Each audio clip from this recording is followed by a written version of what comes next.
All right, on tonight's episodes, we're talking STDs, apparently, so we're going to go from there. It's almost agreement time. I got Lawyer Jamie for his last, well, maybe not his last in person, but I don't know what to call it. Guy's leaving me. It's breaking my heart. I got this is the first serious breakup I've had in 20 years. I still love you, Seth. All right, cool. So he's sitting in. Sam's in the room. AC and Max are back in the hemisphere, on the continent, in the time zone, but apparently they think it's like 4 in the morning right now for their bodies, so they're sleeping or something lame, or catching up with their families. I don't know. Anyway, it's almost agreement time. We're almost agreement at gmail.com. Find us on Facebook, on Twitter, on YouTube. Go to our website, almostagreement.com. Election Guide 22. You've got 10 more days to vote, or before official election day or whatever. And we're going to go talk some candidates, see if Jamie's going to bother voting, because we know Sam's not. So go to your favorite podcast provider, give us a like, share, follow, that kind of thing. Tell your friends about us. We're going to keep doing what we're doing. And it's time to get your bingo boards out, people. So if you made a bingo board. Anyway, that's fuck. All right. Showtime. So, yeah, I guess I should start there officially. A big shout out to Disgruntled Vol fan, whomever you are out there, for making a bingo board in reference to Matt Shear's episode last week. And if you're playing Almost an Agreement Bingo, you just got to check for the mentioned Matt Shears in some way, shape, or form. Yeah, you got one of the G's marked off now, so you're welcome, everybody. But anyway, shout out to Disgruntled Vol fan on Twitter for making us a bingo board. You should give him a follow. Fantastic. That's fun. So anyway, quite a week. I guess we had more Jan 6 hearings that I still haven't watched a single minute of a single one of them. You're missing out. Apparently, I don't really care. I don't care. What did I say to you earlier? I think I surmised it best in that text when you asked if I'd been watching it, and I said it shouldn't matter, but it does, because the system is so incredibly stupid that if we can't figure out a way to disqualify Trump, he will win in 24. And I think that's a true statement. And I think I immediately started drinking. Yeah, and that's why you're here, and now you're drinking more. Yeah, exactly. Why stop now? Yeah, but I'm saying, I think that's what concerns me most about it, is that for all accounts and everybody paying attention right now, it is going to be a Biden-Trump rematch in 24. Any objection to that thought? Any objection to the thought, or any objection to that? To the fact that this is the general consensus among the people in the know kind of thing. I don't think it's not even the old standard of this is how it works kind of way. In these two old fucks are running again. Trump is coming back because he didn't think he lost in the first place, and Biden's going to run again, even though the entire Democratic Party doesn't really want him to. I mean, I fully agree that the dear leader is going to come back and attempt to overthrow the government again. As far as Biden running, is he going to run? I guess probably. I mean, I know that's not popular. I mean, he said he is planning to announce early in the 23. Well, does he have the support though? I mean, that's part of the issue. He could be talked out of it. Is he electable again? I could see the talked out of it being a potential play. I mean, I don't think the support matters. If his approval numbers are down, I mean, he may be convinced not to run. But I mean, that's the thing we were talking about last week with Matt. G on your bingo board, everybody. What we were talking about last week, and this is the same conversation that they were having about the Clinton at the end of his term, or tail end of his first term. Same conversation we're having about Biden or Obama at the tail end of his first term. Approval rating sucks. The party's mad at him. This, that, and the other. But he runs anyway, and they win. Except for Jimmy Carter, because whether it was the Kennedy thing or otherwise, but Reagan comes in and takes over at that. Was it the inflation thing? I don't know. But deja vu all over again. But that was that was the kind of the point, and why Carter's getting brought up now as the last Democrat to not successfully run for re-election. And it's well, here's the comparison between Biden and Carter was a loser, so this is why Biden's going to be a loser. Well, here's a question without delving into the morbid. I mean, how is Biden's health overall? I mean, how? Right. He just had COVID, and I'm not saying that that's killing the man by any stretch of the imagination, but he's an older gentleman, and it's the health is a question. And if the health is a question, does he, for the best of the party and or the country, step aside and let Harris or someone else run in 24? But I think that's part of the problem, though, too, for the party at large, is that who do the Democrats have that they think could beat Trump? Because I think they question whether Biden could do it, but I think the party at large still thinks Biden's the best chance of beating him again. It's possible. And so and whether that should be a thought process or not, it is. Can this person beat that person? Because that's they do those polls all the time, like actual like poll research people. They go out and do generic Democrat versus generic Republican. Who would you vote for? But if it's Trump versus X, if it's Trump versus Biden, if it's Trump versus Buttigieg, if it's Trump versus DeSantis in a primary, whatever it is, they do those subsets in polls. And where a generic Democrat is, I think the last one that I heard they were talking about is a generic Democrat would lose to Trump, but Trump would beat Biden. And this was a couple weeks ago that they did a poll like that, where it was like generic Republican, they were taking, or if it was generic Republican or Democrat, people were taking Democrats. If it was Biden against a generic Republican, they were taking the generic Republican. If it was generic Democrat against Trump, they were taking Trump, or something like that. Well, here's another thought or question, perhaps, is that if you get to the 2024 cycle, and let's say the dear leader does come back and run, he's going to have a primary challenge, and whether it's the Liz Cheneys of the world, the Mike Pences of the world, even if the dear leader becomes a candidate, how many of those Cheney or Pence voters in the general election peel off and vote for a third-party candidate or whatnot that takes away support? I'd be curious to see who the third-party candidates would be. I don't think I could see a Cheney candidate or somebody that was a Cheney supporter definitely moving left and taking the Democrat over Trump because they hate Trump. But if I don't like the Pence at this point almost scares me more than Trump does. And how's that? And the evangelical right issues that he is on board, Pence has been public about he wants to remove contraception from the market. He wants to kill gay marriage.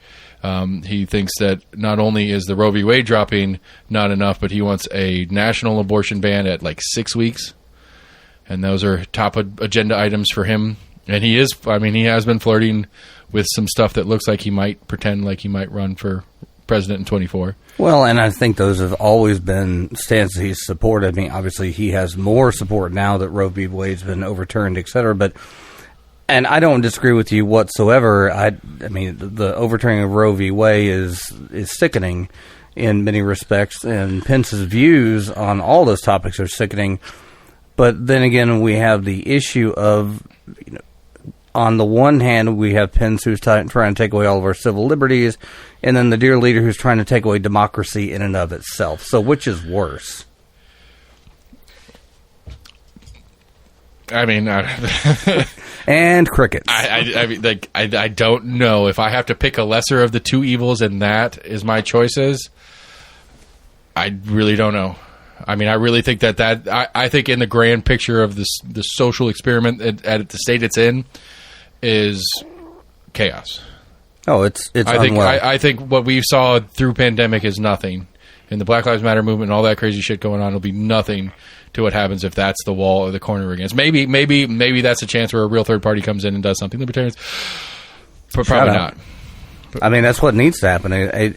One or more third parties, so I guess I would make it fourth or fifth party, but more than the current parties in power need to put forth viable candidates, because if there's anything that you and I can 100% agree on in politics, and that is the current system is beyond broken. Yeah, I think that's the number issue. There, my breaking points today, Crystal's monologue was on this topic, and I meant to pull it out and play it, or at least play it for you guys off air or something like that, so we could talk about it. But it's essentially talking about polling. Like, it was some polling that was like left or right, bipartisan issues, that there is a significant contingent of people on their side of the aisle that would prefer an authoritarian that's on their team than an actual open election with the choices that are generally spoken about right now. And that's both sides of the aisle. There's the left wants an authoritarian left character, where the right wants a Trumpy kind of character or whatever. And there's a significant, like 25% of the subset of population. And so it's 25% of the right, 25% of the left would prefer an authoritarian that's on their side to any option of a democratic loss. Well, and that, I think, just goes to the very frightening state of affairs in politics currently in this country, is that whether we're on the right or the left or the middle or wherever the hell you fall on the spectrum, one thing that we should all agree on is that democracy comes first, whether we agree with the policies or not. So, I think that's the issue. I think the real issue at play is that democracy has already failed. Forget about elections. It's not about elections. Democracy is already failing because our representative government doesn't represent us anymore. And so that's part of the reason why voter turnout sucks. And those guys, I think it goes all the way down the list because it's like, well, why do I bother voting? I'm going to get this jackhole or that jackhole who, either one of them right now. It's like, abortion at large is like 80-something +% agrees that there should be some abortion options on the table. In any polling that's been done, like 96 or something % of polling says that they should not do anything to stop gay marriage. They shouldn't repeal any gay marriage rights or anything like that. And yet here we are having real conversations about the idea of taking gay marriage away from U.S. citizens. It's like, well, who are these representatives? Like, who's the polling base and who are their representatives? Because obviously they're not lined up here. Like, what's going on? Well, and the whiplash we're getting, not only politically but legally. I mean, Obergefell was only decided a few years ago, and Bostock just in 2020, and now we're already. Right, help me out. I don't know these things. Which one's Obergefell? Obergefell is the gay marriage, and Bostock is the Title VII protects gay, lesbian, transgender in the workplace.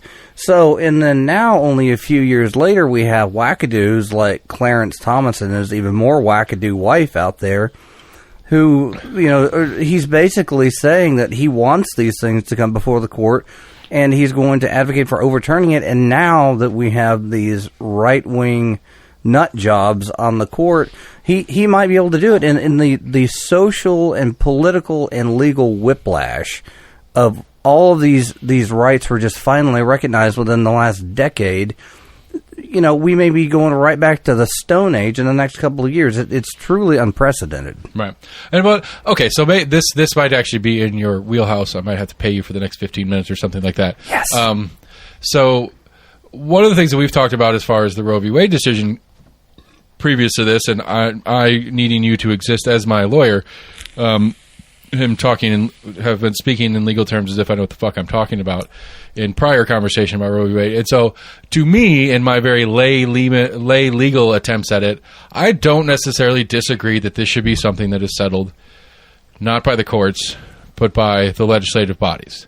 That this is something that shouldn't be an interpretive issue through the court system from a 1970s court case, that this should be something that ought be clarified legally as opposed to clarified inside the legal, or whatever, the legal, you know what I'm saying, legislatively, whether it's the state legislative branches or the federal legislative branch, this should be something that is clarified by the elected representatives. Because was that not the general theme of the what's the word? Of the opinion? Of the opinion. I haven't read the opinion. Okay, I don't know. I haven't read the official opinion, but I remember when they were talking about the leaked one that it was like, that more or less that phrase was in there. Something like this should be decided upon by the representatives of the people, not by the court system. Correct.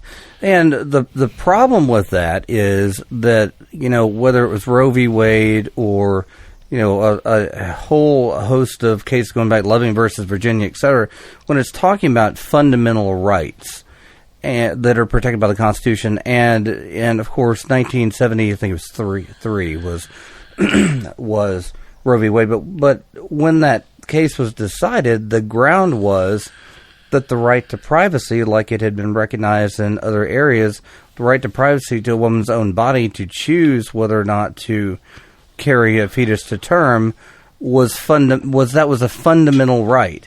And the fact that now all of a sudden the court says, well, oopsie, just kidding, we were wrong back then, it's not a fundamental right, that goes against stare decisis, the rule that cases stand, precedent stands. Okay, so that little devil's advocate, are there other kind of large-scale cases that had been in the books that had then been overturned over time because of one reason or the other that was maybe more of a positive version of it than what we're considering this negative one? Sure. I mean, Plessy versus Ferguson got overturned. Brown versus Board of Education.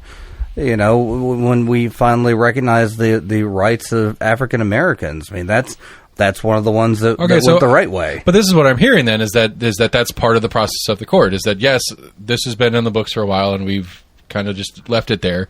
But every once in a while, we need to look back and be like, maybe we need to update this one. Yeah, and that's true. And if there is a valid legal justification, if something has fundamentally changed, for example, in the issue with Plessy versus Ferguson, and again, Brown versus Board of Education. Right, Civil Rights Act come into place, shit like that. Well, I mean, it was before the Civil Rights Act, but the fact of the matter is, we as a society were beginning to recognize that perhaps we shouldn't oppress an entire group of people because of the color of their skin, that those people might actually have fundamental rights as well.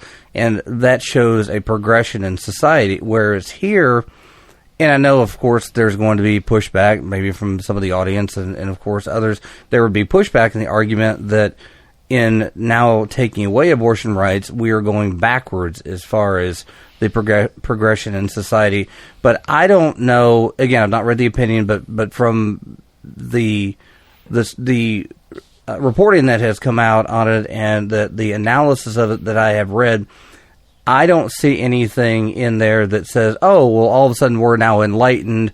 We didn't understand this back then, that, we really should not have recognized this when we did. Here's the new legal justification. It basically is, we just got it wrong back then. It really should be left to the states and or the people's elected representatives. We as the Supreme Court, this is out of our pay grade.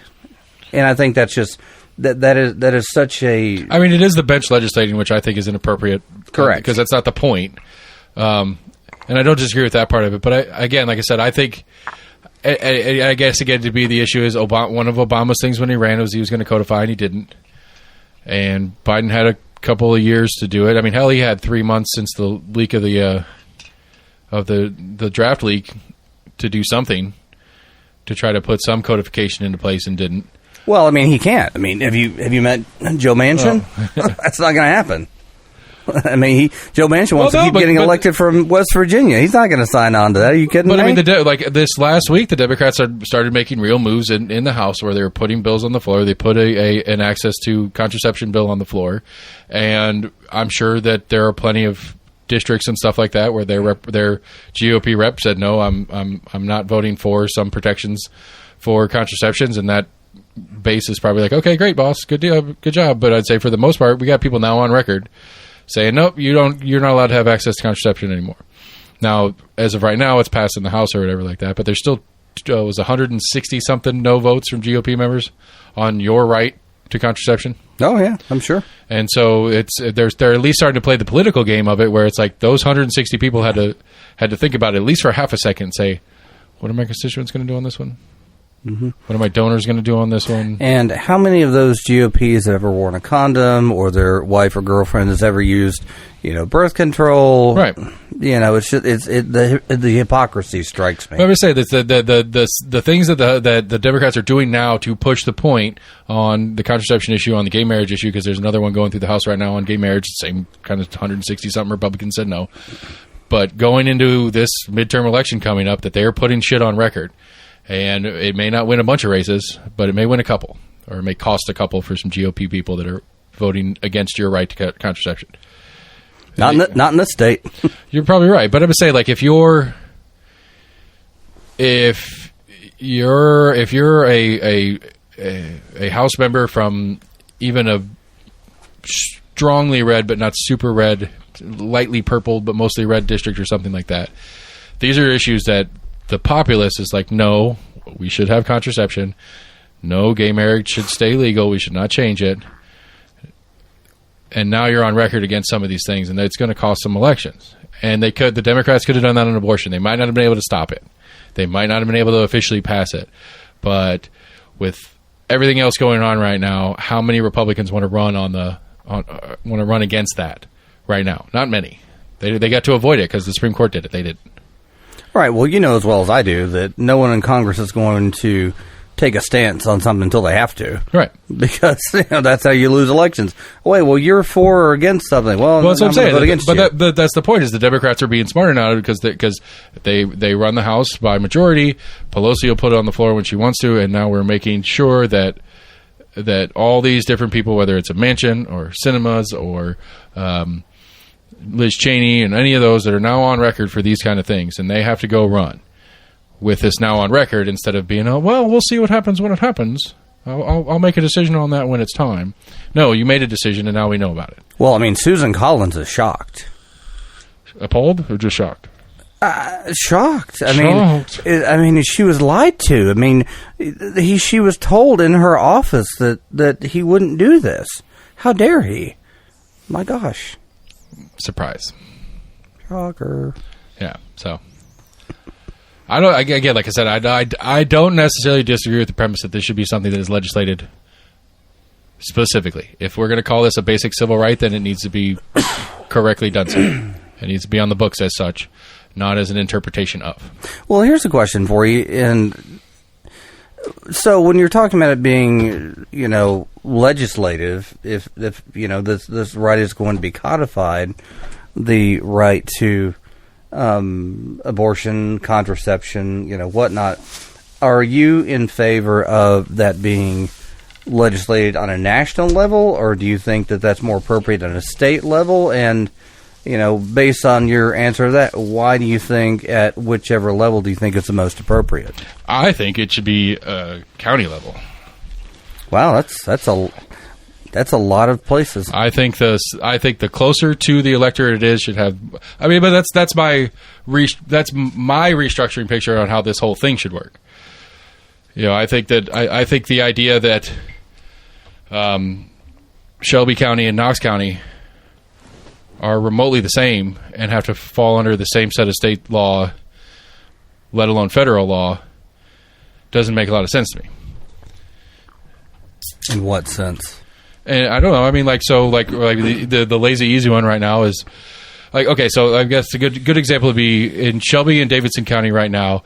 Governor Bill Lee has pushed through this voucher thingy, and from what I understand of it, essentially, it's maybe not a punishment, but it's kind of a shot at their respective school systems to try to get them either to do better as their school systems or to show them that they're not in charge. And it's like, well, why aren't they in charge? They're Shelby County schools. They run their own schools. Why the fuck does it matter what Nashville does about their schools? Why does Knox County schools have to fall under the same purview as what's going on in Nashville or Cookeville or anywhere else in the state? Why do we fall? What is the need for a Knox County student to graduate from high school and theoretically be the same as a I'm trying to think of some random ass bumfuck part of state right now. Jackson, Tennessee. Cott County. Right, sure. Some Newport action, right? So a kid from Newport has to fall under and go through the same hoops and all that kind of shit to graduate from high school as a Nashville kid. Well, I mean, I think the short answer and the snarky answer to that is, well, of course, Bill Lee, who I think is the third dumbest governor in the entire country. As opposed to the one you're going to. You're right. The one you're going to is better. He's the dumbest in any event. So, of course, he's targeting Davidson County and Shelby County. They're the bluest counties in the entire state, and he's a right-wing nut job. I don't disagree with that. But my point is like, why should he have the authority to do it in the first place? I don't think he should.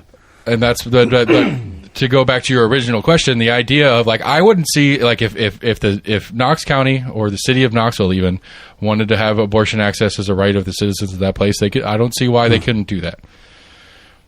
I don't see why if I mean, we do it with liquor. We have dry counties and liquor in the state, which I don't like. I mean, and that's a point on which you and I differ. Is you are more in favor, and I understand why. I just differ on this. That you are more in favor of as local as it can be, the better.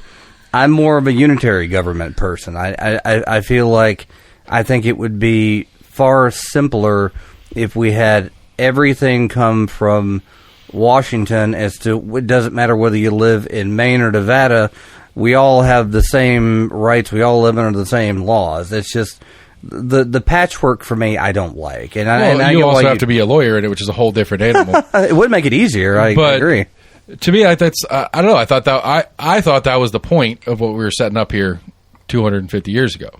I thought the point was we acknowledge the fact that not only are we not on the other side of the Atlantic Ocean, but even us here are different from this state to this state to this state. Correct. And we want to we want to have a united version of that in a couple of simple terms like defense and interstate commerce and those kind of things. But for the most part, we want you guys to do what you want to do. South Carolina, do that thing.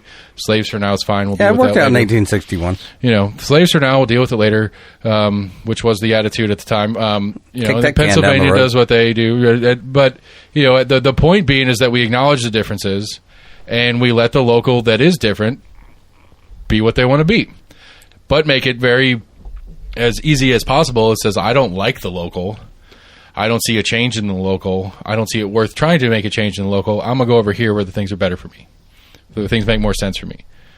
I think that was always the very generic Cliff Notes version of the game we're supposed to be playing here anyway. Yeah, I mean, it is, and it's just a matter of whether do you think that is the preferred method for running the government, or do you not? And that would just not be my preference. But I don't. But to what end? I mean, I get it. You travel more than me, so you have to deal with the difference of here and there and everywhere. But isn't that the point? Why would you travel if you get everything in the same place, except a beach?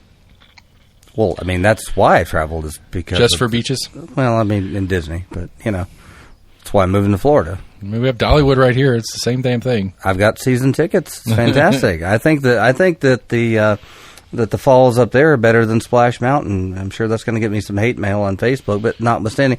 No, I mean, it all snarkiness aside, yeah, I mean, I travel around. I mean, places are always going to be different. I mean, that is a given. But what I'm... When was the last time you went to New Orleans? 2008. Perfect. What was your favorite thing you did in New Orleans in 2008 when you were 30? Not even? Oh, gosh. You were 26? About that, yeah. Somewhere in there. Yeah, because I just graduated law school. We went down there my buddy, we went down there for his bachelor party for Southern Decadence. Do you guys know what Southern Decadence is? No. Sounds like some drinking, maybe some hookers. Kind of. I mean, those are in play. It's gay Mardi Gras. So my buddy wanted to go down there during Southern Decadence for his bachelor party because he's like, great, it's going to be a bunch of gay dudes and the hottest girls, around.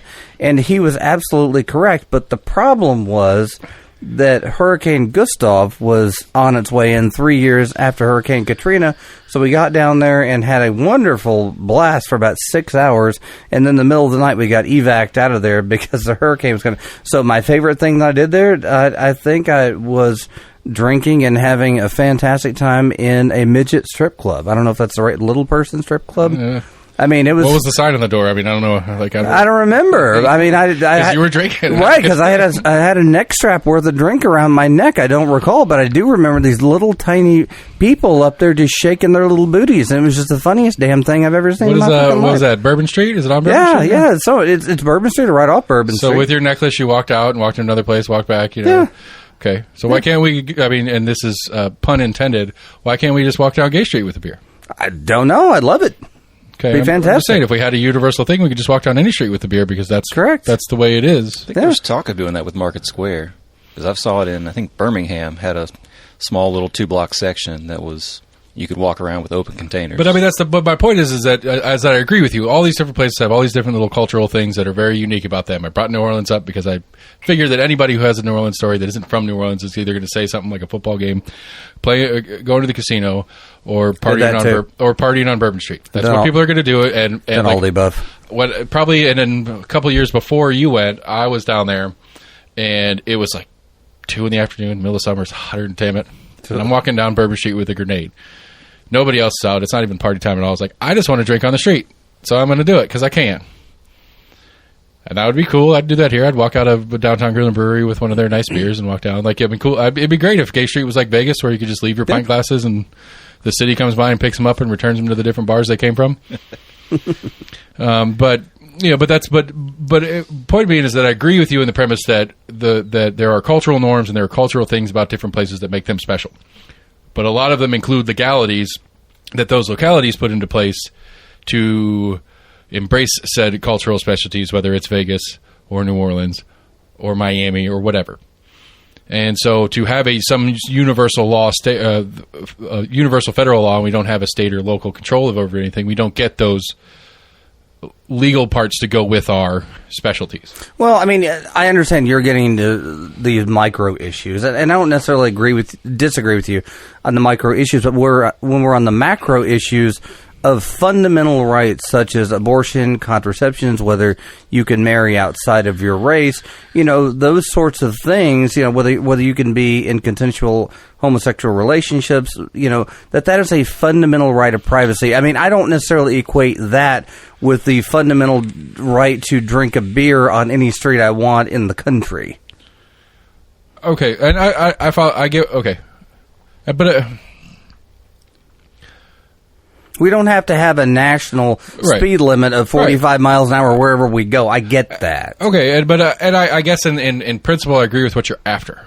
Is that with that a base set of, it doesn't matter whether it's the state or a business inside the state or an individual inside the state, there is a universal X.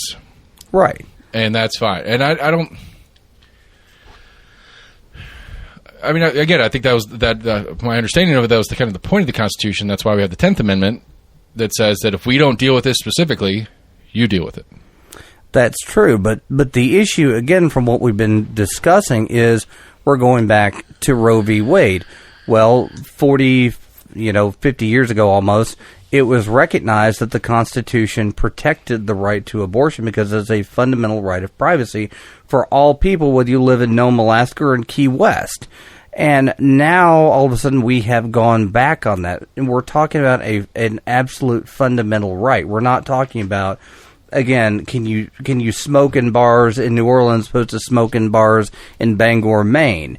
It is a fundamental right that affects, basically the entire female population, of course, most of the male population. Those fundamental rights, I think, when they're embedded in the Constitution, they have been recognized as embedded in the Constitution. Those should not just be flipped willy-nilly because we had a certain political party that installed certain people with certain ideologies that just all of a sudden like, well, nope, just kidding. So it falls under what, a Fourth Amendment issue? What? The privacy. It's a 14th Amendment issue. I don't know the 14th. My pocket Constitution's upstairs. Due process. Okay. So fourth is privacy and your effects and papers and home, which right. I think gay marriage should fall, or at least gay sex acts should fall under that. Agreed. I mean, search and seizure and that sort of thing, unreasonable search and seizure. What was it you said the other day, Sam? Where you're like an undercover cop trying to pick up gay dudes. So as soon as they actually try to, we were talking about it on the show. Do you know what have you been doing since the last time I saw you? You're talking about. I'm curious. We were talking about the logistics of making gay sex illegal. Like how do you go this conversation? You never heard this? All right, maybe I made it up, but I don't think I did.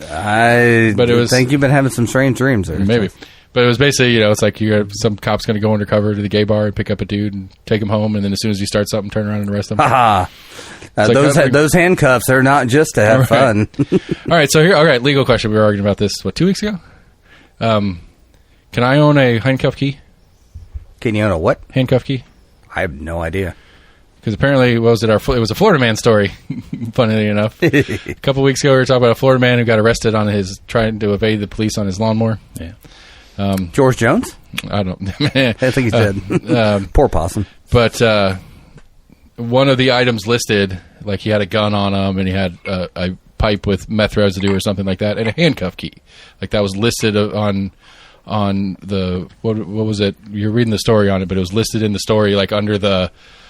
Like they were going out there to serve a warrant on him or something like that, and he tried to run on this tractor and they chased him down and tased him. Nice. And you were listing off the different charges against him. Yeah. And then as it was going on through the charges, it goes, and at the we were assuming that at the time of the arrest he had a gun on him, a pipe with meth in it, and a handcuff key. So that implies to me, at least, that in the state of Florida, it is illegal to own your own handcuff key as a regular citizen. And then Sam and it may have just been a generic handcuff key, not necessarily a law enforcement universal handcuff key. But I'm saying, but again, the implication in the story is that he ought not had it, that it was part of the contraband on his person. And so I'm just curious. Listen what was in his pocket. They didn't feel like listing change and pocket lint. Right, but my comeback to that was like, well, I should be able to hold a handcuff key, and then you went on your one of your diatribes about, and why should you? Why are you special that you should get to have a handcuff key? Do you remember that conversation? Vaguely, yeah. I drink a lot of these shows, but I remember most of them. There's something in your pants women want. It is not your dick. It's the handcuff key. Maybe. I mean, I don't know. Again, because I want to own a tank. I think I should have the right to own a tank. Oh yeah, for sure. You can. Apparently, you can. You just can't have That it's has like a a pin that closes the back hatch of it, where you would load the shell. Right. You can't have a fully working. functioning. You can't have a working firing mechanism. So what's the point? Right. You can still get an H1, right? What's an H1? Oh, the Hummer. Hummer? Yeah, I mean that's the functional equivalent thereof. Sorta. I mean, I do think it's cool they have the built-in air compressors or whatever. So like, you got a flat, you can. It'll fill itself up. Nice. Like apparently the dash, and it's all analog. The dash has a dial for air pressure on each wheel, but then it's hooked up, and you can flip a switch, and it'll pump the air back into whichever tire you want while you're driving. Yeah, Fantastic. It's got some fix-a-flat fluid in there too. Man, I don't know, maybe, hopefully, but yeah, I don't see why I can't own a tank that functionally works. No objection. The lawyer agrees with me. I'm right. Boom. Legally speaking, I'm right. No, Legally speaking, you have scored. Let me correct the statement and make it a little bit more controversial. I believe I should be able to own a tank without a special permit. Oh well, that's different. You're gonna have to pass a background check, and you're gonna have to have an anal probe. That's more permit than I'm willing to put up with. Yeah. And that's why I should be able to own a tank, because somebody can demand that, and I can't do anything about it. It's only a one-time thing. I should be able to take that. I should be able to take that tank through their front wall, or be that guy. Was it Utah or whatever that rebuilt his bulldozer into a tank and went and destroyed like half a little small town, country town? Nice. I was thinking that was in California. It might have been California. Yeah, it's a crazy story. Is that what they do in Utah on Saturdays? I mean, there's not a lot to do there, right? It's a crazy story. Like a lot of people kind of overinflate it as some like Overinflated. I see what you did there. I don't see what I did there, but okay, I'll take it. Hummer reference. Oh man, dude, that was like 90 seconds ago. All right, yeah, that's why I didn't get it. There's too much cap in there. Goldfish. Ooh flakes. Ooh flakes. Anyway, continue, please. So anyway, a lot of people make a big deal of that story, like he's he's kind of a hero of the anti-establishment, which it's a weird story. I watched a little bit on it, or I watched a documentary specifically on it. And it's like, nah, guy was a little fucking crazy. I mean, there was some fucked up shit, like the town council, like there was some weird shit on the super local government, and this is the argument for why super local has to have some oversight kind of thing, where like the dude that owned, dude bought a piece of land and then ran for mayor, and then changed zoning on his piece of land after he won mayor, which did a whole bunch of damage to this other guy's business, and this, that, and the other, and that kind of caused this guy to go over the edge and build this fucking tank thing and drive through town and blah, blah, blah, blah, blah, blah. Against the new mayor? Yeah. Okay. Basically, like, this guy was like the mayor and the sheriff's the guy department. that got screwed over, quote unquote. Right. And he did a little bit, but like to the point where like he was making this big deal, like he couldn't like access his own, like he couldn't even get access, like he had a machine shop. That's why he has the ability to build a fucking tank. And so like he did body work and repair work on tractors and all sorts of shit like that. That's what he did. Build a tank. He just welded like plating, a bunch of steel plating onto a big Caterpillar bulldozer. But like his like yeah. Anyway, he was a little bit over, like he was legitimately paranoid. Like it was like, yes, they were inconveniencing him, no doubt, but not to the level of they were putting him out of business or trying to kill him or anything like that. But that was his whole shtick. Trying to drive me out of town. Sam, you vote yet? No. I love asking this question. I know the answer. That's one of my lawyer moves from behind the microphone. Never ask a question you don't already know the answer to. Exactly. So that brings us to Jamie. Did you vote yet? Because you're going to vote and run, which I think I have issues with. I have a little bit I have some questions about the functionality of the system when somebody can vote and then leave town. I've already argued that. Well, I mean, you vote where you are when it's voting. I always vote. I mean, no matter where I live, I vote. And I'm just saying, you're leaving, and you could just throw a big fuck you to me and my friends since you're ditching us. Yeah, I mean, not really. Your vote doesn't really matter. So no, I was going to say. I mean, you know what my vote's going to be, and my vote's not going to matter anyway. So why are you concerned? Yeah, fair enough. I don't know. There's some. What district are you in? Yeah, we were talking about that the other day. I never can remember which district. I'm in. You don't say it out loud, but let's see here. Cages. Oh yeah, here. high-tech people, I'm handing the man the keyboard so he can enter his own address in KGIS so I don't accidentally say it out loud. Where's the wires, man? It's wires. This is the first time I have used a PC in a long time. This isn't a PC. This is a Mac. Is it? Yeah, it's just a PC keyboard. Oh, well. First time I've used a PC keyboard in a long time.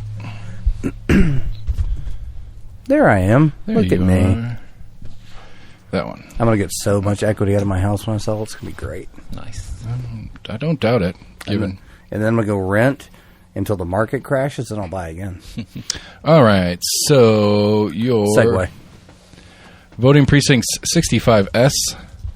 You vote at Shoreline Church on Westland Drive. That's true. State House 14. Okay. State Senate 6. Massey. She's not running right now. Anyway. School Board 5. 5's not on the ballot, is it, Sam? You remember? Don't fucking ask me. God damn it. My kid goes to private school, so I don't really worry about school board. You should. You should be, well, no, you should be voting for Republicans for school board then. I will never vote for Republican ever again as long as I'm just saying, if you're going to, if you want a little bit of kickback for your private school funding, you put the Republicans that are trying to throw vouchers on the table, and you get some voucher money. Not worth it. Board of Ed 5's not up anyway, so you don't get to vote for that as it sits. Good. Less for me to do. I didn't think so. So, County Commission is not up. So you have your at-larges at 10 and 11. So Larson J. versus Dylan Early. You're voting for Dylan. And then 11, which is the Foxy, Kim Frazier, and Vivian. Oh, the one that says Republican and their giant fucking sign? I mean, that doesn't narrow it down much because there are a handful of ladies running. But that's Kim Frazier and Vivian Underwood Shipe. Is there someone running whose name is Christie? Yes, that's that's School Board 9. She's an incumbent. Yeah, she's the chair of the school board right now. Oh, that's awkward. I had her on the show, and I was like, I'm sorry. Like, I've got plenty of questions about school board and all that stuff, but let's start where it's important. How the fuck do you end up with a Christie as your name?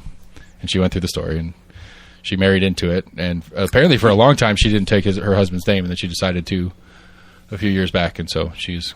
Well, that was a mistake, now, wasn't it? It's easier for people to remember one name versus a first name and last name. Like But which one? All you gotta do is remember which Christie. one's I and which one's Y gets weird though. You know, it's like first name, last name. I don't know. It's just all too much. No, you should. I mean, you should send your kids to public school. You go to all fair good schools. Yeah, I don't know. So, who am I voting for? So you would get House 14, which is Zachary and Amanda Collins. You're going to vote for Amanda Collins. For sure. You're too late on sheriff. You're fucked with Thomas Spangler like the rest of us because there is no Democrat or non-partisan candidate running. I'm not a fan of either one of them. You can vote for Mr. Glenn Jacobs or Debbie Helsley. I would never vote for Glenn Jacobs under any circumstance. Trustee, you have Justin Biggs and Dave Cazalet. All right, Kaz, go Kaz. Kaz is fun. Whoever Kaz is. Kaz is a very enjoyable show. You don't have a school board. You don't have a county commission except your two at-larges, 10 and 11, which we just said was Larson and Dillon, or Frazier and Shipe. County clerk is Sherry Witt. You don't get a choice. She's all right. Circuit court. Yeah, I was going to ask. Doesn't matter. I was going to say, is there anyone not a Republican? Chancery, you've got Armstrong versus... No, Armstrong's... Versus Dino Cole, yeah. Yeah, Dino already lost. Oh, did he? Yeah, oh, that's a bummer. Dino. Armstrong won the primary there, so Armstrong will be D6 part 2. I know the feeling of losing Dino. Sorry. And then Division 1 in general sessions, you got Chuck Cerny and Sarah Keith. Oh, well, okay, so that may be one circumstance where I would not vote for the Democrat because Chuck Cerny is just fantastic. He is my favorite judge ever. I tried my very first case in front of him. And he's just hilarious. Have you ever been in Cerny's court? No, I unlike you, don't enjoy going to court because I don't get paid for it. Okay. Well, if you could get Cerny on your program under any circumstance, do it. Because he basically is a stand-up comedian who is a judge as his, side gig. And he is very, very entertaining. And he's actually, in my opinion, he's a very good judge. He's very level-handed. I've always enjoyed appearing in front of him. Did you do the bar questionnaire? The bar association's candidate thing? I did not. Because I found it interesting because specifically on that part 2 in Chancery, Dino won the Bar Association running away, like 60-something% of the Bar Association from their grading system or whatever thought Dino Cole would be the better candidate, and then Bud Armstrong won. Bud Armstrong, he was the county attorney. Yeah, and I think that's what it is. Realistically, it's name recognition. People don't know who anybody else is. Sure.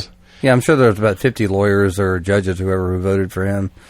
I've never been a fan, but all right, I don't practice in chancery, so I don't really care. And I'm not going to be practicing in this jurisdiction for much longer at all, so I don't really care either way.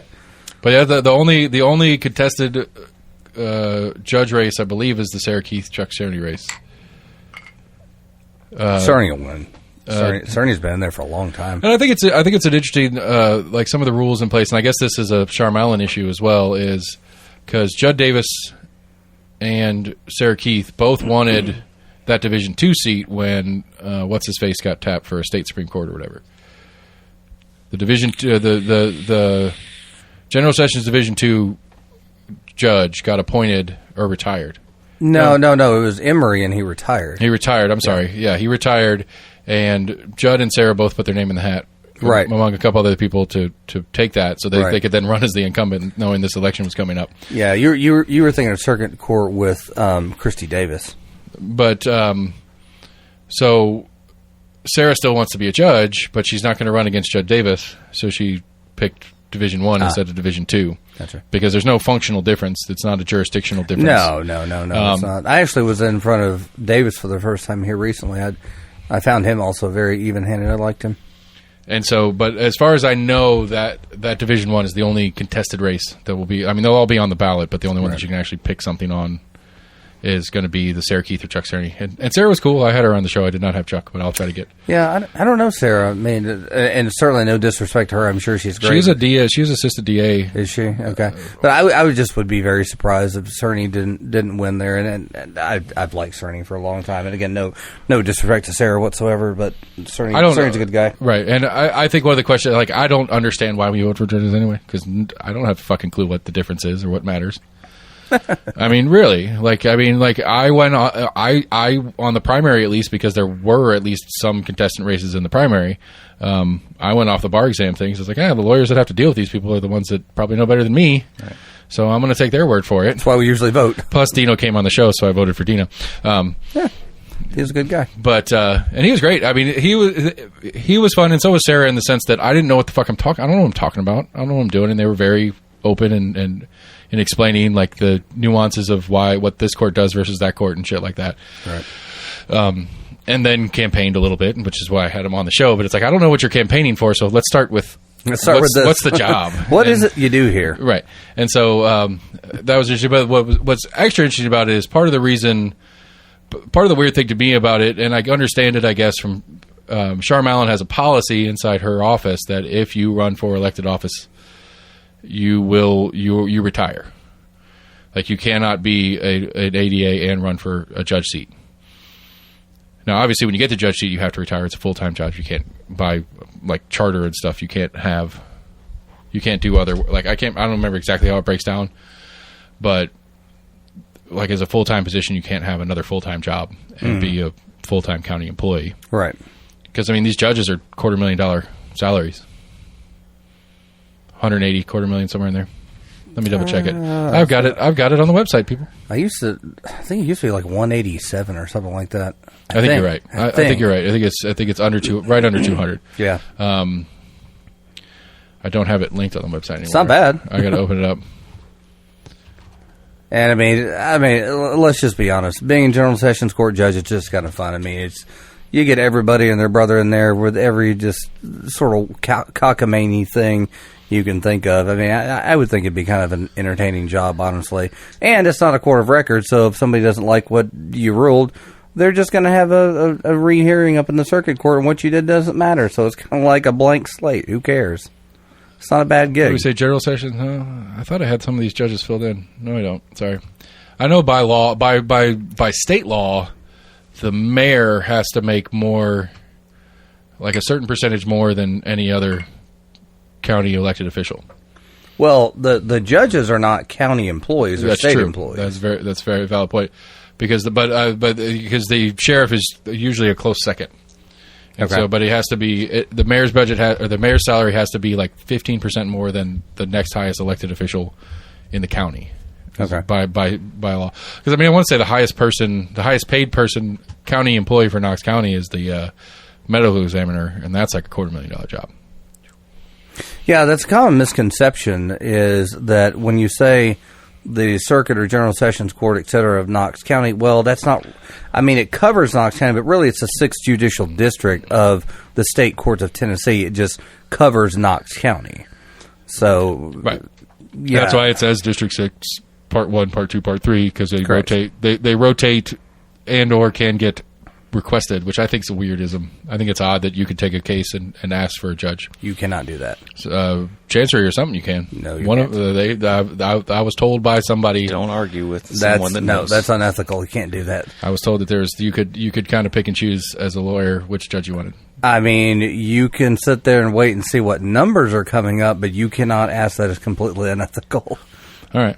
No, I I'm stand not corrected. saying that has never happened before. I'll but have that, to go check my history books on that. that is 'cause unethical. I didn't make that up off the top of my head. I know that much. Somebody told me that. And in fact, I learned first off that was unethical a long time ago when I was probably 4 months out of law school, and I was practicing in Memphis, and I went to Shelby County and filed in some court, and I said, I would like Judge so-and-so, and the clerk was horrified. She said, Counselor, you can't do that. She said, you can't ask for a judge. That's completely unethical. I was like, oh, I'm really sorry. I wasn't asking. I was just stating my hopes. Right, exactly. It was an aspiration. I went back and looked at the rules everywhere. I was like, oh, shit. I was like, she's absolutely right. And I was horrified that I had made such a suggestion.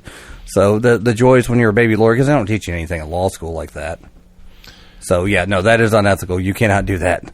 So what can you? Never mind. I'm just making a bad joke. All right. So you're going back to the top of the ballot. Well, it's primary. So are you going to pick up a Democrat or Republican primary? I mean, of course, Democrat. I'm never going to vote in a Republican primary. Why not? You have more chance of making an effectual change to what's actually happening by pulling a Republican primary because the Republican candidate's going to win anyway. I will never vote for a Republican. You're not voting for a Republican. You're voting for the candidate to represent the Republicans. Nope. Not doing it. Okay. So for governor, you get to pick between Carnita Faye Atwater, who I think is the one that the video. Did I send that video to the group? It was a while ago. Is that squirrel a raccoon guy? Is he running again? Can't remember his name, but the guy who's like wore pelts and shit. No, I don't know. Charles Van Morgan. He's local. Running for governor. Probably not vote for him then. Because like I was noticing when you pull up the petitions, for statewide races, which the only one that makes sense would be the governor's race, the petition polls only show ones that were pulled in this office.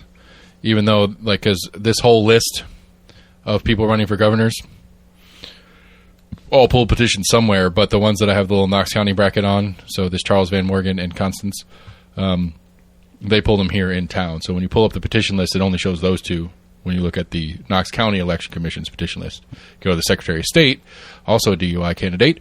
When you go to his website, Bonnaroo. when you go to his website, it shows the statewide petition polls. Drive the state vehicle to Bonnaroo and get hammered. Yeah, and so, but I think it was I think it was this Faye Atwater lady, because the three Democrats had a public forum.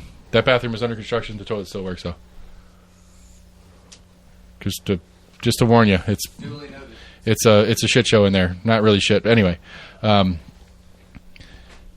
there was a Matt sent it to me, which is the funny part. But there was a Democratic candidate forum for governor or debate or whatever. And like I said, I'm pretty sure it was this Carnita lady. She says, just to be clear, the response time is 1 minute and 30 seconds because some of these candidates have been going 90 seconds. I saw that. And it was not a joke. Right. And it's like, oh, okay. So, yeah. The moderator was like, yeah, yes, ma'am. Like, 1.5 minutes is 90 seconds. But that was a funny little ism. Just wanted to get that out there. So, what did we figure your state house was? You got 13. Do I not have 13 on here? I don't have 13 on here. I screwed up on the election guide. I got to fix that. Because 13 is Biggs? No. 13 is McKinsey. Sam McKinsey. No, there he is. 15. Sorry. Okay, that's it. There it is. 15. 13 is the one that technically Gloria is the incumbent of. That was the one that kind of got That taken got away. taken apart, right. Melded. But yeah, so he's got the Zachary Amanda Collins race. I did get Amanda on the show. I think I could pull that one off.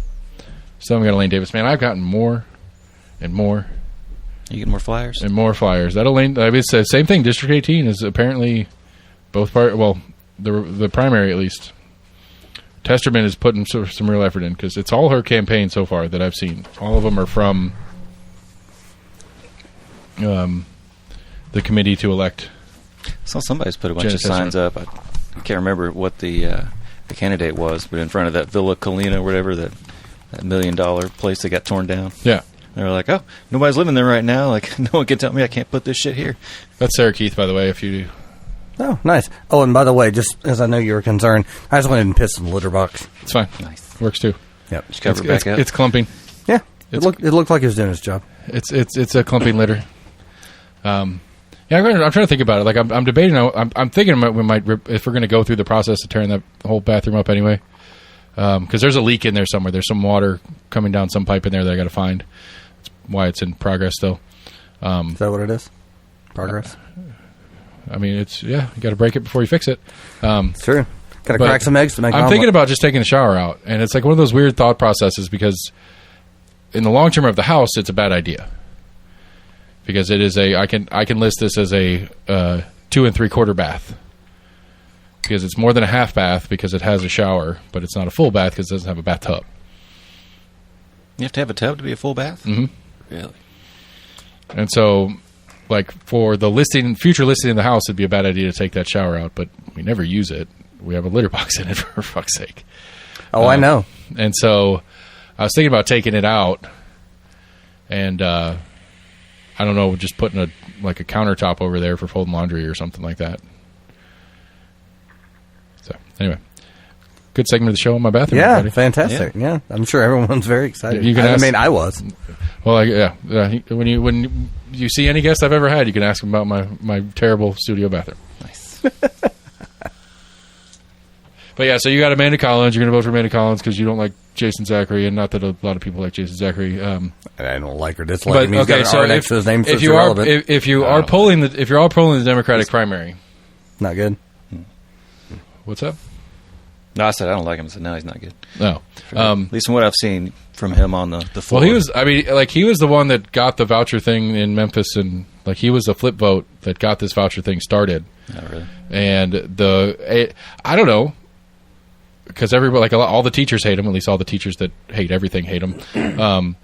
But it's like, well, he protected Knox County from vouchers because the deal was that he would vote for it if they took. Because originally it was going to include Knox County, and the deal was, I'll vote for it if you take Knox County out of the program. So they did, and so Nice. he voted for it. Nice. And I'll so, vote for it as long as you're not screwing me over. right? Not But my backyard, bitch. But I'm just saying, but if the argument is well, he voted for the voucher bill, well, he voted for the voucher thing, protecting Knox County from vouchers in the process.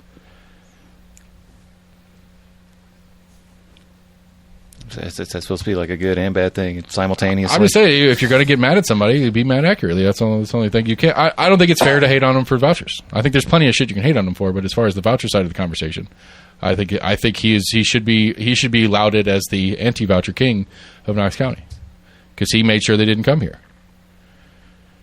They would be here right now this semester if he didn't do what he did. Take it as an upside. No, because they needed his vote. So the vote would have failed if he just voted the other way. Okay, but that either bill would have failed. Either way, Knox County doesn't have vouchers. I don't. So he did a good thing for voting for it, but not having it implemented in his backyard. Yeah. I mean, it could have been somebody else. It could have been some different person that gets that one vote, and then we end up with voucher schools now. I mean, I guess they could have tried to go for. We always forget what county Chattanooga is. Hamilton. Hamilton. Hamilton. Okay. I guess they could have gone after Hamilton, but I mean, apparently they weren't in the first place. Hamilton's not Democrat. Doesn't have enough Democrats in it. They wanted to bother with them. I think think they've already signed on is not wanting anything to do with the whole Hillsdale charter system. Right. Well, the thing is, okay, so here's one of the issues that I've learned about a little bit deeper or a little bit better understanding of as I've gone through this. And it goes back to a good part of the conversation with Matt last week. G on your bingo board, everybody. Hillsdale doesn't do charter schools. They just provide curriculum. They sell curriculum to charter schools. And so the one in Hamilton County is there's a charter school. There's a school trying to get charter school status in Hamilton County I guess that was using planning on using the Hillsdale curriculum. Okay. And they said, no, we're going to get out of that. We're not going to use that curriculum because X, Y, and Z. And there's a couple other different, but the part of the thing is that local school boards currently, and I don't know, this would be a good thing to talk about, I guess. Local school boards currently have the right to refuse any charter school from coming into their county. One of the things that was floated last year that hasn't actually got on the books yet is taking the rights of a school board from allowing a charter school and making it a state decision. Which I don't know. I don't like either, honestly. I don't think it should be anybody's right to say whether you can open a business in a locality or not. Why is a school any different? Because it's the same thing. Like, okay, did you guys read the proton therapy? Did you see the proton therapy story? Something proton therapy building sold.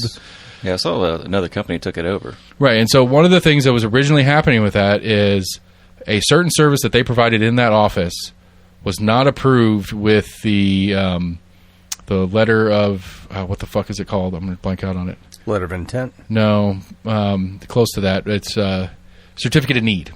Oh, certificate of need, yeah. Right. So, like, this office that was doing proton therapy for cancer treatments and all that kind of stuff, one of the things they did, it was like an MRI machine or something like that, which I'm assuming they used to take images of the cancers they were working on.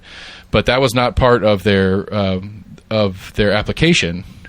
And so Tenova and UT were suing them, which is part of the reason why they went bankrupt, which then UT, who was part of the process of saying, you're not allowed to do that there because we don't need it in the county, now buys it and starts using it. So do we need it in the county or not? UT bought it? I think it was UT. Tenova was one of the big ones.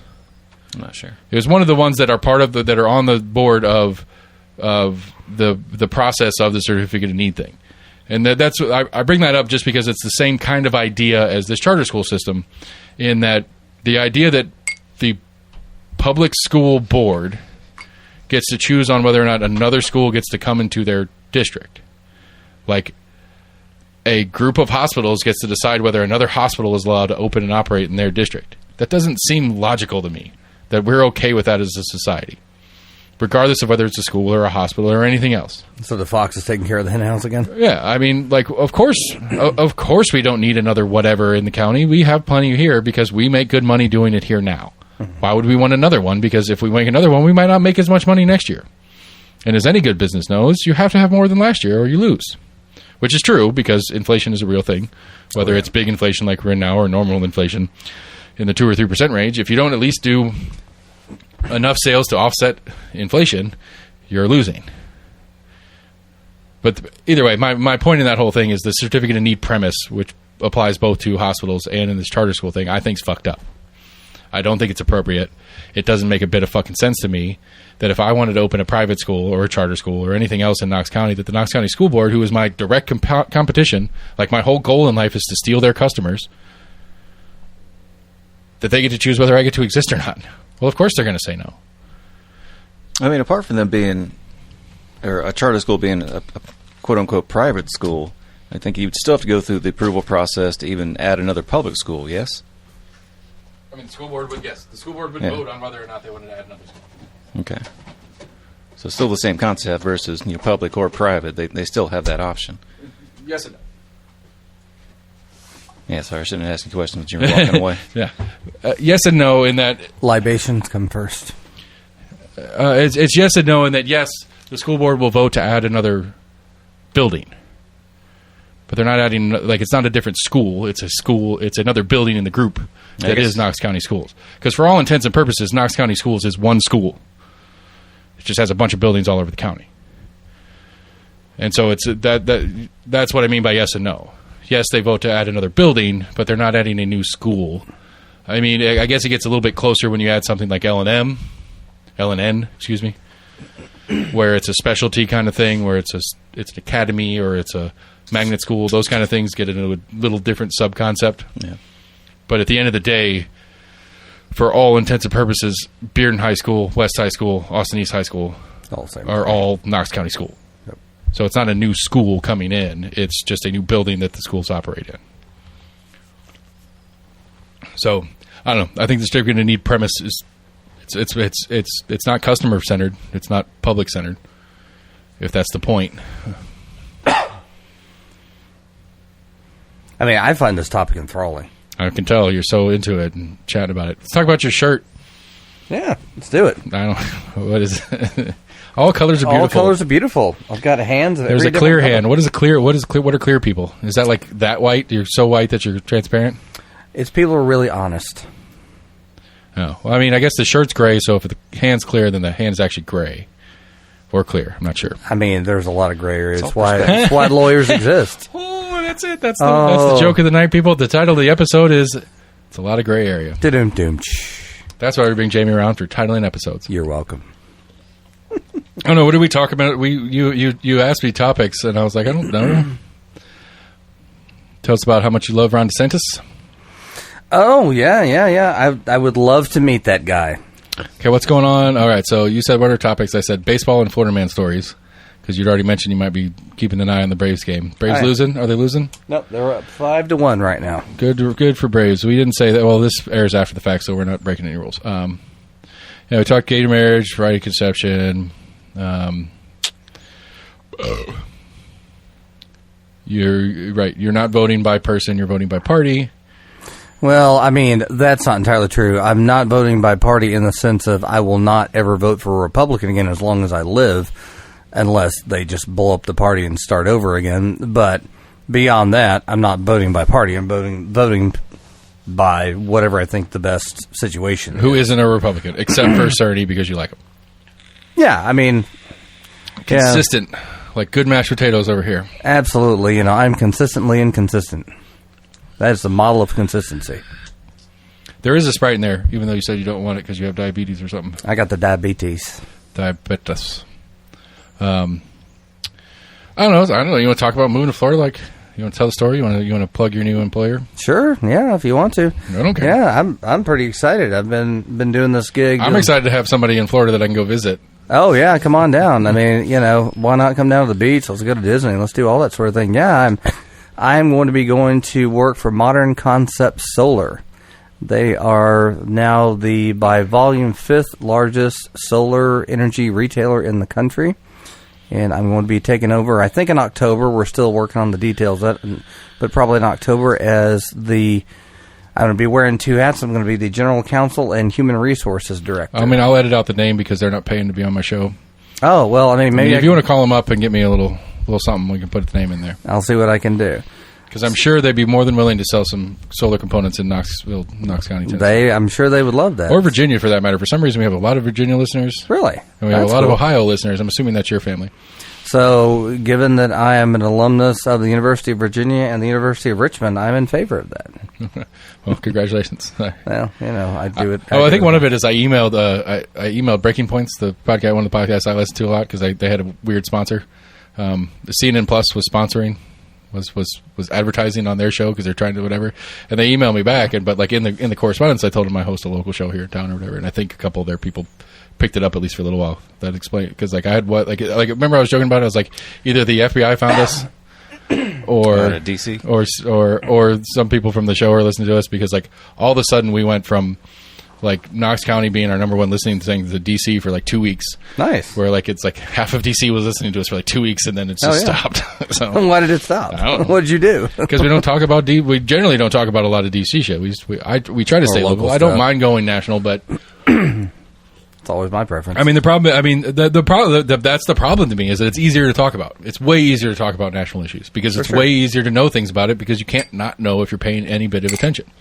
Now, for you in your professional life, that makes a little bit more sense because you deal with, by profession currently, which not anymore because you're a quitter, but previously your profession was dealing with federal law for the most part. So that makes sense. Actually, now I'm going to be dealing with not only federal, but I'm going to be dealing with multiple state laws because although the company I'm going to work for is based in Florida, we already have offices in Texas, California, and Colorado, and we're opening offices in New York, Massachusetts, Rhode Island, and Connecticut. So I'm going to have to know laws in quite a few jurisdictions. So what's the process of you getting, I guess, accreditation to practice in those other states? I don't need it because I'm not going to be a litigator. I'm not going to be going to court and that sort of thing. I'm strictly going to be in-house where I'm going to be advising the company with regard to things that are important to their business. And in that circumstance, sort of like when I used to work for the Army, you don't have to be licensed in that jurisdiction. You just have to be licensed in a jurisdiction in good standing. Right, like what he theoretically did for us. Theoretically? Did for who? For eVic. Or I guess Seal Holdings, technically. No. Theoretically. Well, I can't talk about that unless you give me permission. my lips are proverbially sealed. Well, it's funny. We're on and off about whether or not we affiliate with that, or whether we permit the show to affiliate with it. It's just, I don't know. It's a dumb thing that we do. We'll have to talk off camera. No, I don't know. Not that there's cameras, but if there were. There is. I mean, there's a couple. There's not all right now. Oh, God, just don't focus on me. But I got a face for radio. So okay, but they're not an installer. They're a retailer. Yeah, they install. Yeah, they from like for example, what I was telling you, they're the fifth largest. That is according to. But they're not a production company. No. They don't produce, but according to their suppliers, and they do all of the planning install both for commercial and for residential as well. Yeah. So when you get down there, a couple months in, just take not immediately. Be like, hey, I got a dude that's got this killer podcast with tons of listeners. He'll sponsor his show by doing a solar setup on his house, so he can testify to how awesome you guys are. I don't have a problem with that. Okay. I will do what I can because I would like. I don't see why not. Like I feel like it's one of those things that if it could get to a much more affordable state, I don't see why anybody wouldn't. It's just fucking expensive. Yeah, I mean the initial investment's tough, but you know the sustainability and the eventual savings over time, I think, more than pays for itself. And there are tax credits out there, as I understand, which I got to do more research on that. But that's my understanding. I think they've kind of gone back and forth. Like there were credits for a while, and then some states took them away, and then some states tried to bring them back. Well, that's why I don't know the current state of affairs. One of the weird issues with it is they're all it's all Chinese manufacturing. A lot of it is, most of the actual panels and stuff are Chinese, and so there's this weird like, well, if we tax credit it, then we're essentially sending money to China, and they don't like doing that. And essentially, at this point, it's cheaper for them to make it than it is for us to make it. It's China, giant China. Retailers that are looking to buy it are going to, of course, buy the least expensive ones they can. Not necessarily cheaper or cheaper quality, but as far as cheaper cost. Right, all things being equal, if it's the same thing and I can get it from there cheaper, I'm going to buy it from there. If I can buy that one and get it here for less than I can get it at the place that's selling it across the street, I'm going to get that one. I mean, still one of the main drawbacks of it is you'd have to have a pretty decent battery capacity. Yeah, is the main kind of hindrance to it right now. Well, because I was like we were talking about a pre-show, is I pulled a quote one time, just getting like I was like that'd be cool, and they're talking about the tax credits that are out there and stuff. It's like with tax credits and all the kind of shit, it's like $30 fucking grand. Yeah, and part of that was like these 1 foot deep by 4 by 8 foot panels that you install in the garage that are your battery packs. And I'd have to look into it too, because this is another thing I'm sure you're going to figure out is the legalities of pushing back in, because whether you're pushing back into the grid and whether you're getting paid from, right? Which I think again on the, I'm sure like the utility can be like, no thanks, right? Which I get, and at some level, like it's an interesting conversation to me, like how that all breaks down, because part of me says, well, I would be okay if it's my house and I'm producing more and it's going out. I don't need a special rate. I don't care if it's a discounted rate against what they're charging my neighbors. But I would take 50% of what they're charging per kilowatt hour to the community, because I would take that kickback. Because again, it would be an incentive for more people to put it in. And if you're fucking KUB or whatever utility company, it's like, oh shit, we only have the transmission job anymore because everybody's got solar panels now, and we're just pulling off of. The grid's just bouncing off of everybody's houses back and forth. And so we're just a transmission company, and we have none of the, we don't have to have the actual power plant anymore. There'd be a huge savings for them. I mean, the functioning of the electrical grid itself is pretty crazy. You can't overproduce, or they're essentially just kind of, they'll literally push power just into the ground, like electricity. Right. Or a neighbor will take it, but there's rules. Because they can't really reduce it because you never know when that demand could jump up a little bit. So it's hard to kind of keep that electrical equilibrium going. Right, but the grids go state to state, and if you cross state lines, the other state has to pay, like the pickup utility has to pay an exorbitant rate over for not producing enough of their own. Like, it's a weird, like, there's a whole bunch of weird shit that goes on with it. Right. Which I don't really... There's been some corrupt stuff that was going on with the Northeast as far as, like, with brownouts, to where, you know, local companies were intentionally producing less power because then they had to buy from surrounding states, which raised the price. They were just kind of artificially increasing the price for the power. Right. By a person to be like, oh, well, we got to shut down for maintenance for a couple days. Sorry, your electric bill this month is going to be a little bit higher. Right. And you get browned out on it, I mean. Yeah, and you get browned out. Like, I mean, I think, I don't understand why it's not further encouraged than it is. I think it would be wise for, you know, I mean, maybe if you're in fucking Portland or something like that, we've had the technology for a long time. I mean, they're at the point now where they've got flexible photovoltaic cells. Have you seen the Tesla panels? Tesla does one where it's a roof tile. I think I've seen some that are like transparent now. Really? Because some people like to put it out in like farmlands or whatever, but it's essentially, you know, taking those UV rays out. But like the Tesla one's like a roofing tile, and you just like install it like a roofing tile. Maybe I had and then like the idea of it, I don't know how good they are at it. It's Tesla, so they're probably decent. But the idea is that, like, you know, it hails or something and a couple of them break, it doesn't really change much.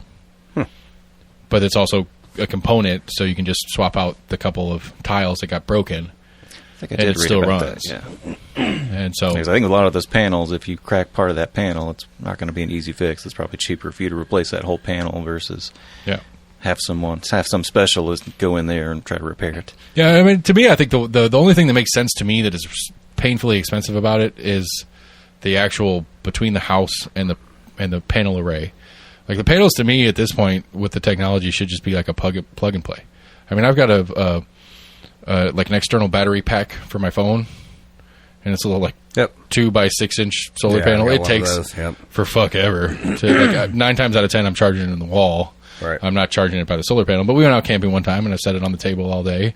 I came back and added like 15% or something like that over the period of time.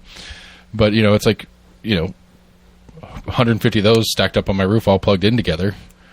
You know, but it's that control panel should be the only really expensive part anymore. Because I mean, that I don't know. I don't remember what I paid for mine. Do you remember what you paid for your little battery pack thing? I don't know. I think it was like $40. It wasn't huge. I'm sure my wife bought it. So I have no idea. She makes all the important decisions. And I saw one there. Like, there's one. There's another one like that, and it's like, you know, it's like a 5,000 milliamp hour battery. But this one has like this fold out thing, talking about like the flexibility of stuff. Like, it folds out into like a 3 foot by 3 foot square. Seems like it was like Harbor Freight, yeah. And it's like, it seems to me that part's getting cheaper and easier. It's just the control part of it, or whether or not it takes over your need for an actual roof. Yeah, because I think when it comes in, it's essentially going out as DC current. I guess it depends on the panel. I would assume it's DC, because then you have to convert it to AC for a household. Right. So I think that's which is stupid because everything in your household reconverts it to DC on the other side. But the only reason AC is functional is because of the long distance transmission. That's the only reason we use AC power. Well, I mean, for those about to rock, we salute you. Also true. But I mean, that's like the AC was built to get. It's more efficient getting current from point A to 10 miles down the road than DC is. DC will lose power through the longer the transmissions. Yeah. So anyway, that was a deep dive into solar panels, everybody. Go buy your solar panels from this company that's not sponsoring you. So we'll work on it. But I think it's neat. I think it's cool. I think I would. I'm not a, like, as far as a infrastructure item, I'm not a big fan of solar being a commercial product, is in the sense of like it being a KUB building solar arrays and replacing plants with it. I don't think on scale it's efficient for them to have a field full of panels versus you know, and to me, I'm a nuclear power guy. I don't understand why we aren't developing more nuclear power. Like, to me, if we want a real climate change thing, we make electricity so ridiculously cheap that it's stupid to buy a gas car. And so ridiculously, like, so cheap and consistent. Right. You know, it's that it's stupid to buy a gas car. Because that's one of the things. Who was it? There was a Senate hearing last week, and it was damn it, I forgot his name. It was grilling Buttigieg about Biden's wanting to have 50% of the U.S. cars. Biden stated not like it's a non-binding whatever out of the White House saying like we want to make efforts to be at 50% of cars on the roads in the United States by 2035, 2040 or something like that. Like 50%. 50% of the cars on the roads to be electric cars by then. So I think I remember sending you that Jimmy Carter thing from like 79 where he was talking about like solar power then. That they wanted to increase the availability of solar power. Yeah. But the point being is that the issue is with the issue to me of trying to get electric cars to be the dominant vehicle on the road is it's a power supply issue. It's not about the affordability of the car. Right. It's even as dumb expensive as gas has gotten recently. At least to date, we haven't had a real supply issue since the 70s. And so if you needed to drive, you paid extra for it, but you could do it. But you have places like, I don't know, we had one here, a month ago? The North City Utility Board just went out for a couple hours because of demand for AC and stuff like that. I don't remember. We was doing the show, my dad called him, you don't remember that? Oh. Because my dad's on the North City, where we're on KB here or whatever, but... the grid can't keep up with just AC usage in a hot summer day right now. So imagine if 50% of the cars in Knox County were plugged into the house at the same time. How many more houses would go out in that process? Right. But generally, most people are charging it overnight, which is usually a lower demand. True. But if it's still coal fire, whatever, it's still, right. I mean, that's the other side of it too. I saw a meme on it, and it was like a coal train, winding through the mountains or whatever. And it's like, hey, look, it's an electric car.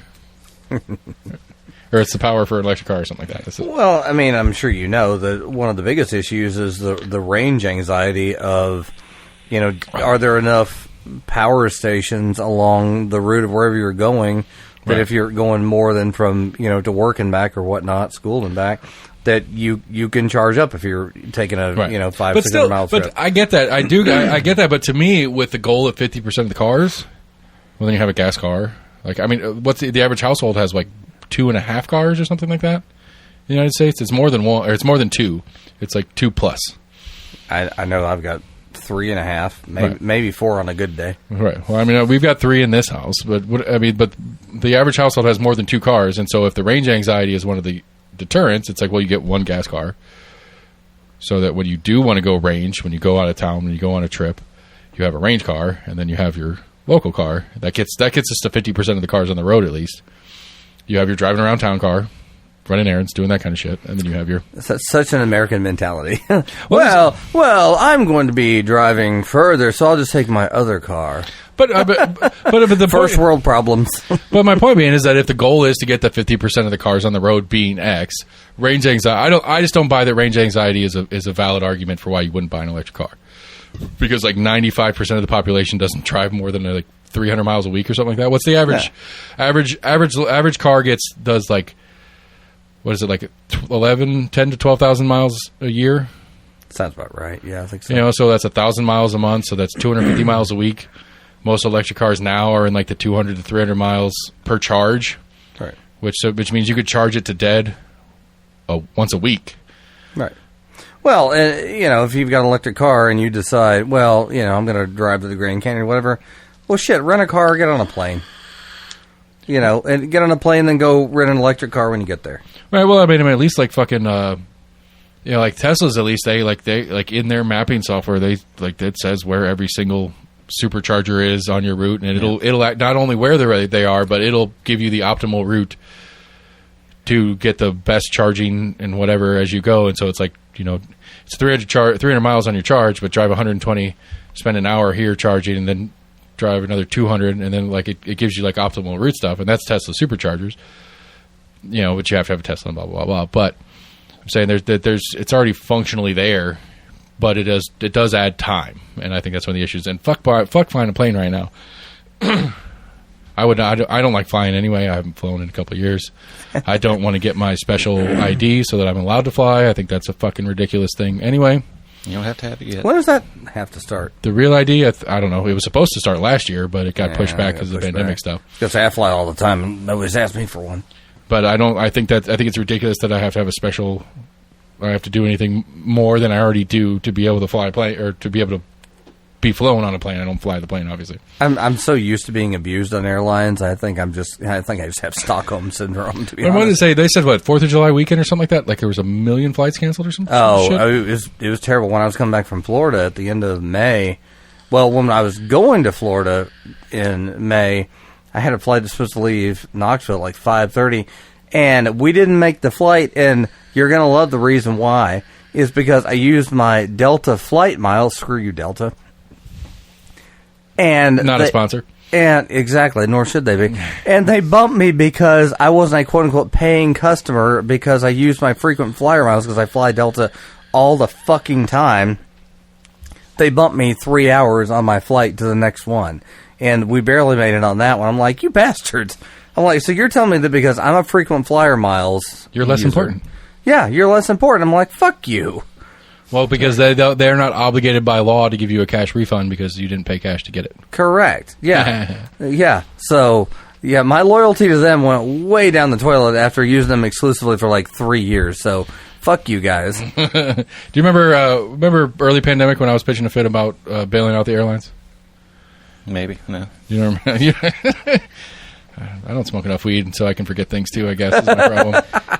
Well, I mean, I've been on almost every single episode. I'm sorry I don't remember.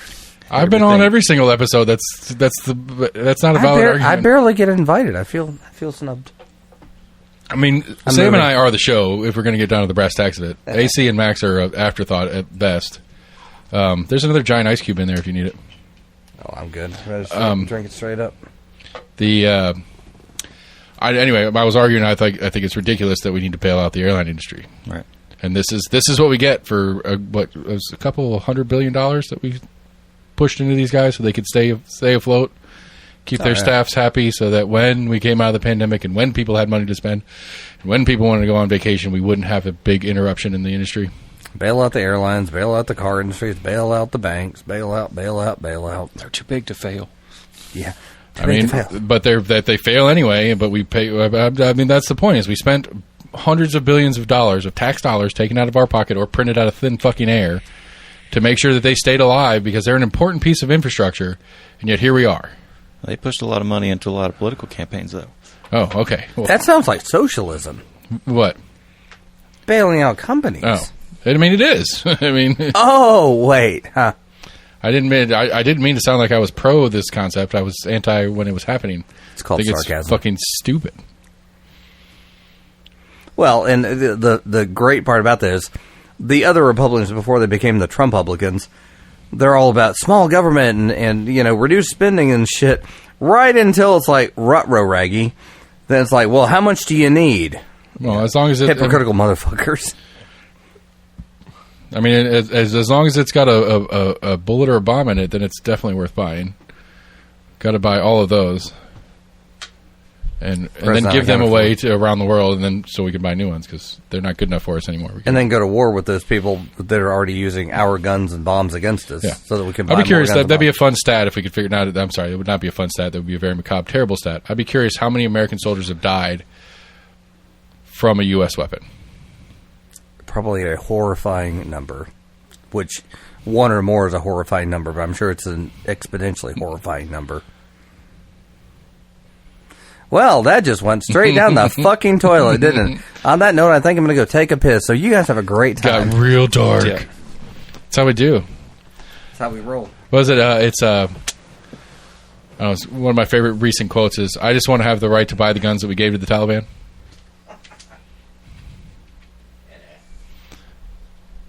I mean, we're not the only... never mind. I don't want to go down this military story. I mean, the Ukraine issue and all that kind of shit right now, it's fucking crazy. No, we're not the only arms producer. I mean... I agree.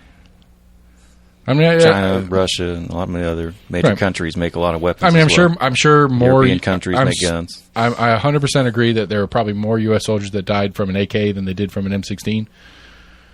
over the history of the weapons. Yeah.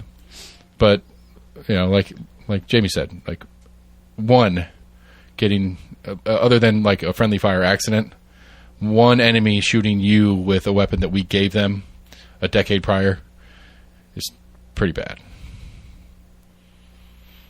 Because we gave them to fight the commies, and then they became commies, or they fought the commies off, or, like Taliban was a mixed bag of Russian and Western weapons, always. But it's because those AKs last a long time. I mean, AKs maybe one of the best guns ever produced, at least as far as reliability goes. Yeah. But yeah, got my AK, motherfucker. I used to have one of those. I don't know if I've ever shot an AK. I think it'd be fun to shoot. Oh, it's pretty sweet.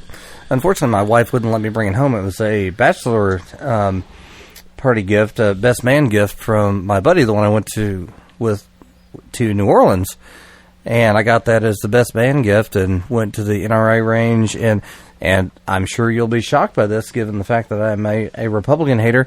Went to the NRA range up in Northern Virginia and shot that thing. Well, this was 2008. You weren't a Republican hater yet. It's true. Yeah, I was just a Republican, not interested person. So, yeah, I went to the NRA range and shot that, but unfortunately the wife would not allow me to bring home the semi-automatic weapon. So it stayed there for a while, and then he decided at some point in time he was going to quit his job, divorce his wife, fuck his girlfriend who he met skydiving, and sell my AK to help finance his trip around the world. And I was like, thanks, buddy. I mean, it's like, what was rental storage? How much did you pay for him to store it for you? I didn't. So he just took what you owed him for storage. He didn't ask for anything. All you got to do is ask, man. Storage for putting it in a closet with the other ones. Right, yeah. Oh, we had a fucking armor. You kidding me? I mean, he probably didn't even realize it was mine when he sold it, so God love him. I mean, like, when did I get that? Oh, yeah, I forgot I had that. It was registered to you or was never registered to you in the first place, so. Correct. Because it shouldn't have been. Anyway. Notwithstanding. Yeah. I don't know. Sam, was local? Anything local happening there? The BZA thing went down again yesterday, and now it's getting pushed back some more. The what? Is it the baseball stuff? No, that's another one we can talk about too. Yeah. But the Board of Zoning? The Board of Zoning Appeals thing. Apparently, Mayor Jacobs spoke as a guest or whatever at the commission meeting because he's trying to get it pushed through, and it's been amended enough times that. It's basically been like it was supposed to be second reading yesterday, but basically the commission said it's been amended enough times that they're considering this first reading, and so it's going to come back next month again. Are there big changes to what they're talking about right now? I don't know. I haven't read through the details on what all went down on it as far as amendments and stuff goes. I just think I don't know. It's a weird. I think it's a weird thing. I think it's weird that it exists in the first place. I understand why people push back against getting it taken away because it's theoretically taking away the voice of the neighborhoods that don't want shit to happen, but it's odd that it exists in the first place. So, why would we... I don't know. Why is it a big deal? I don't understand why it's a big deal. That's where I'm kind of at on it. Jamie, you aware of this one? It could take if you were representing a neighborhood, it would take you to Chancery Court instead of the BZA. Yeah, no, I haven't been following anything in that respect. Essentially, it's like you know what the difference in a use by right and a use in review is? I do not. Okay, so if you own a piece of land, and it's zoned for X, whatever it is, so it's residential, like because there's like 15 different versions of residential. So residential at 4 houses per acre.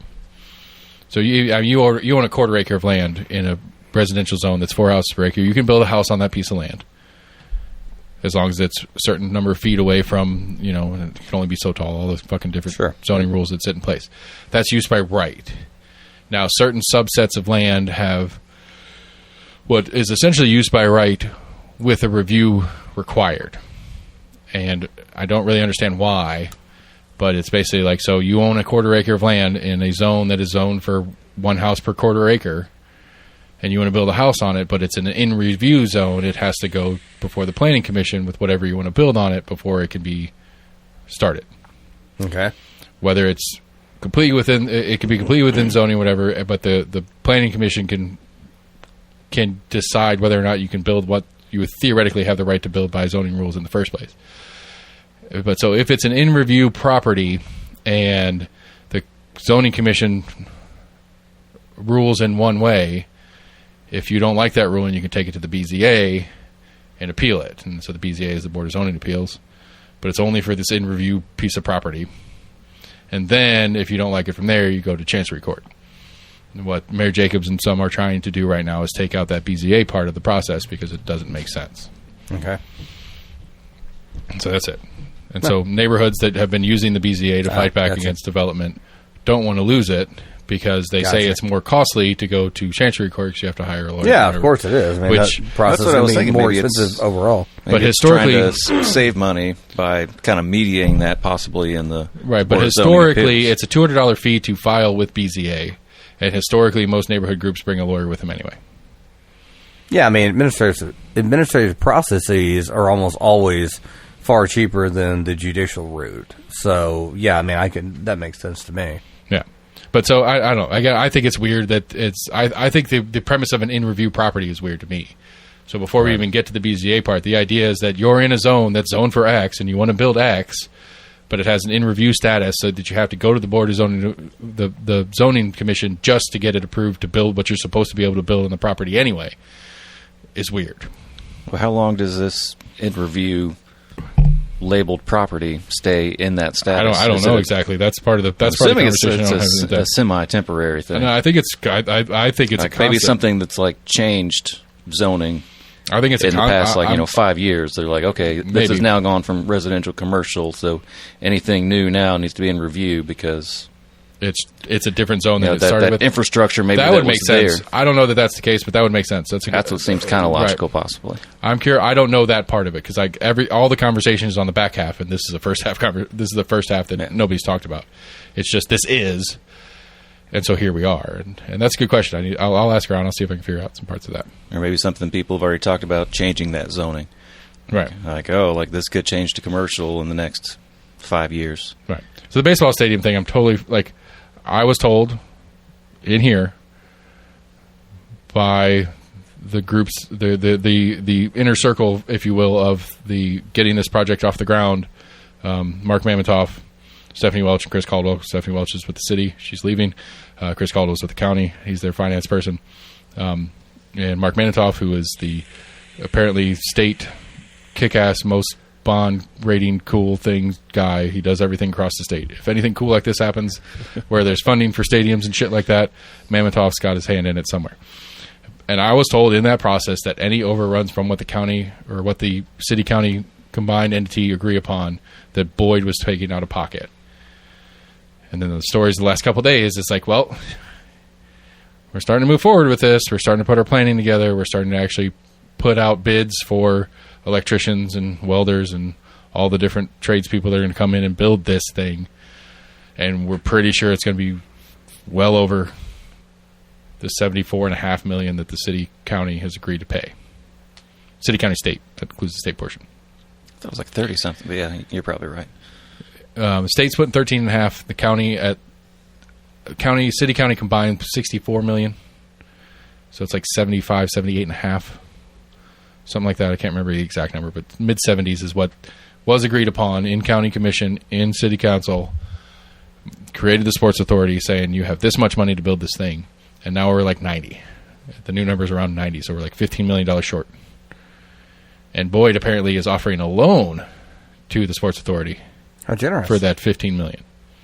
Which presumably it might be a zero interest loan, which is better than what the city county is going to get anywhere else. But we were told, as a populace, that Boyd was going to make up the difference if it was short. And I guess technically he's not lying. I'm making up the difference. I'm getting paid back for that difference, but I'm making it up because I'm going to offer that as a loan instead of I'm paying for it. And so I don't know. This is a very tenuous debacle that we're in as far as how this is going. Because as it has been stated in the newspaper and whatnot, is that the agreement was never written from Boyd. It was never on paper that he would make up the difference. It was always just kind of a vocal handshake. Oh, good. We talked about it. I mean, he's got... I thought by now they'd have like more hard numbers. If there's now they're still talking about, they're like, oh, well, when we took kind of bids, it was like vague bids, because now they're saying, I think the article I was reading today, is they're hoping by maybe early next year they'll have, they call like maximum bids. Right, and they're trying to get like the developers would say like, all right, we won't go over this amount. Right, and they're trying to get the, like, apparently they're talking about, well, the designs that we've been that we produced, that we've given to people to make bids on, weren't detailed enough, so now we got to redo the designs to be more detailed. I don't get this shit. I don't get it either. Like, well, who the fuck architect did you pay to put these half-assed designs up? Right, well, it's like, oh, yeah, you're the electrician that's going to build this giant fuck project for me. Here's a drawing here's a baseball field with a building around it, but I don't tell you anything about the building. Figure how much you're going to charge me to put the electronics. Guess how many outlets you think you'll need. Yeah. I mean, I don't know. I always thought a good architect and all that kind of shit, they had it like fucking... They had a different set of... Like each floor, each level of the building had where the light sockets go, where the electrical sockets go, right, where the plumbing goes in the walls. All that shit's drawn out. But apparently that's not what's been produced and given to the different contractors. Oh, we just had an artist paint a pretty picture. Right. It looks cool as shit. It does. I mean, the drawings look amazing. But... I don't know, with CGI, I mean, they could have made a better picture than that. Like, well, apparently they have a virtual. Apparently they built a virtual walkthrough. Hey, while you're in there, sir, will you get me one of these lovely Ranch Ritas? Sure. Lone River Brewing, not a sponsor. Sam, anything? Still good at the moment. Thank you. There's a Corona in there too. If anybody would like a Corona Light, I had not after the virus. A couple of weeks ago, I got a couple. You had a 12-pack of Yingling in there. And I had a couple Yinglings, and then I had a couple Coronas, and I had the worst heartburn after that. And I don't know. I guess it's the Yingling because I've drinking plenty of. I've consumed many Coronas over time and not had heartburn. But like High Life was my beer when I was like 20. I remember that. And that was a very long time ago. Like it was a couple years ago. I was in someplace. I think I was in Union Jacks because. I think I was playing poker with Aaron and them at Union Jacks one night, and I was like, oh, let me get a High Life. I hadn't had a High Life in forever. It's also Union Jacks, which is fairly expensive, and I'm cheap as shit. And I was looking at their board, you know, and I was like, $250 for a High Life. That's good. I want to be cheap, and like I didn't even get the neck of the bottle before I had heartburn. Damn, dude. Like I was like, all right, I guess I'm done with High Life. Like we used to be like, I mean, it was bad. Like we used to get a case a night. Like waking up. Passive aggressively, like dropping all the empty beer bottles in the trash can, like clang, click, clang, click, clang, click, clang. I mean, that's back when I was in bottles too. Like everything, I've shifted gears. I was exclusively bottles, and now I'm almost exclusively cans. Like I don't drink anything out of a bottle anymore. They're lighter. I mean, we're getting old. Yeah, we can't pick up that shit like we used to. Dude, we went tubing a couple weekends ago. It took me. Was it last week? I think it was last weekend. We might have talked about the show last week, but we went tubing, and I was wrecked. Like, I was wrecked for 2 days. Like, my legs hurt, my back hurt, my neck hurts, everything. Like, I felt like I got thrown down a flight of stairs. And it was not, like, aggressive at all. It was, the water was low, it was slow. It's kind of like a bathtub. It was bad. I mean, part of it was I duffed it. Like, I duffed it hard. You got the very end of it, it's really shallow, and you have to walk it out. But there are all these, walk it out. I mean, all the rocks and all, like, the riverbed there is, like, you know, it's like these rocks that are, like, softball to basketball size, and you're trying to walk over them, and you're slipping and sliding. And I slipped on one, and I duffed it. Got a big bruise in my shin. Nice. My elbow felt weird. I think I hyperextended my elbow a little bit because when I went down to land, I caught it like that or whatever. But I was hurting. I was like, God damn, I'm old. I'm feeling real old. Like it was a Sunday afternoon. We went Monday morning. I was trying to work, and I was like, God damn it, I hurt. It was bad. I mean, you're what, 53? Sure. Is that right? Dick. It's me. I believe we're the same age. You might even be older than me. What year were you born? 1981. What time in 1981? What time or what month? Where in 81? December 12th, 1981. All right, so fuck, I'm older. Yep, told you. I mean, you look older. By a month. Right. The balding one over here is telling me I look old. Shit. Yeah. The grizzly man over here has been like, yeah, the balding one over here is... I've quit even trying. Like, I shaved... I noticed that. I did some cleanup on it a week and a half ago for my parents' 50th wedding anniversary party. Nice. Prior to that, I don't think I've done anything for 3 months. Like, not even clean up, not even trim, not cheeks, nothing. I don't fucking care anymore. See, if I went like you did I would look like, like the lawyer from Scrubs. I just have like that ring around the top. Yeah, no, I just fucking buzz it off because I'm not gonna be that guy. That guy. I don't have enough hair to pull off what you do. I mean, you got a well-shaped head. I'm not mad at it. It works for you. Oh, thanks. Oh, that's so nice of you. See, you're over here insulting me, and I'm full of compliments. That's how I do. I'm full of love. That's why I'm here. I'm here to balance you out. Fair and balanced. That's what we are. Yeah. What was it? CNN. God, what was the thing at CNN the other day? Oh, that was the one. Okay, it was inside that whole fucking. I really encourage anybody to go to what's today 7. It was yesterday's episode 725. Look at the Breaking Points episode for the 25th of July 2022, and listen to Crystal's monologue. And she has a whole bit, like that whole bit I was talking about earlier, about how, like, in this poll that they put together with all the different, like, I would prefer a dictator to a Democrat, or I would prefer a dictator to any Republican kind of deal. And in the but in the depths of this survey and all this different shit they put together was they were talking about I blanked out. Oh shit! I had a really good one on there. It's gonna be great. Fucking missed it. Anyway, yeah.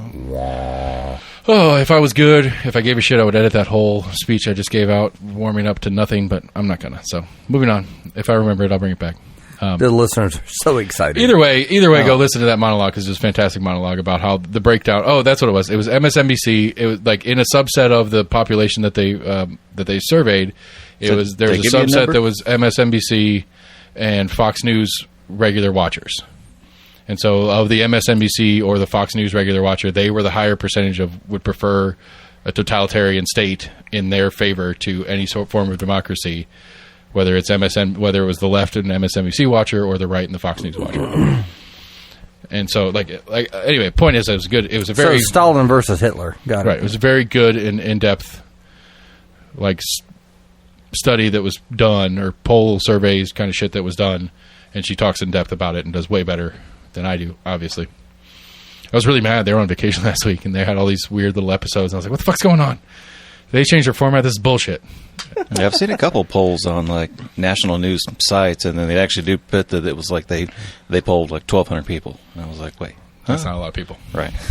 I don't know. What do you I'm still stuck on this the whole conversation of the national divorce conversation. Have you followed that at all? Anybody heard of it? Nope. National divorce? Yeah, basically acknowledging the fact that the left and the right in this country just aren't going to get along at any point. Oh, and you it's like. Irreconcilable differences, right? So let's go ahead and break up instead of continuing down this path of trying to stay together, which is destroying everybody in the process. How are we breaking up? How's that custody battle going to go? Yeah, and it would be right. It would be a land custody battle of who gets what, right? As far as states go, theoretically, and it would be this weird new two-state union. Where does Florida go? I need to know these things. That's the thing. I'm concerned. Most states it's going to be are underwater before mixed. a couple more years anyway. Yeah, probably. Well, I probably will be too. Oh, that's a finance joke. I get it.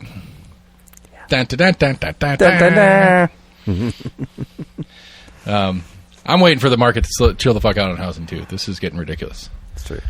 I think it has buy a boat, down. motherfucker. Buy what? I said buy a boat, motherfucker. Never thought of being a boat. I don't like. My dad's got a handful of jokes that I will never forget, and I'm sure he didn't make this one up, but it's like the 2 best days in a boat owner's life. There you buy it, there you sell it. Yeah. Yep. I want a friend with a boat, so you buy a boat. Yeah, I've already got a boat. It's a very small boat though. I mean, I think you could probably go out with it in it with me, probably. Just don't gain any weight before you do. Otherwise, we might be in. We are in Tennessee, so it might be illegal for us to go on a boat together. I see what you said there. Yeah, no, I got it. Yep, I got it. All right, stick around for the late show, everybody. It gets all gay jokes and boat shit. Ha ha ha. I don't know. I'm trying to think. There's some other stuff that I wanted to talk about. I forgot. I'm mad at teachers. Not teachers in general. Just a couple. Just a couple teachers. Yeah. I don't get it. I don't like. What are you mad at teachers about? I don't. Why can't they teach our kids everything?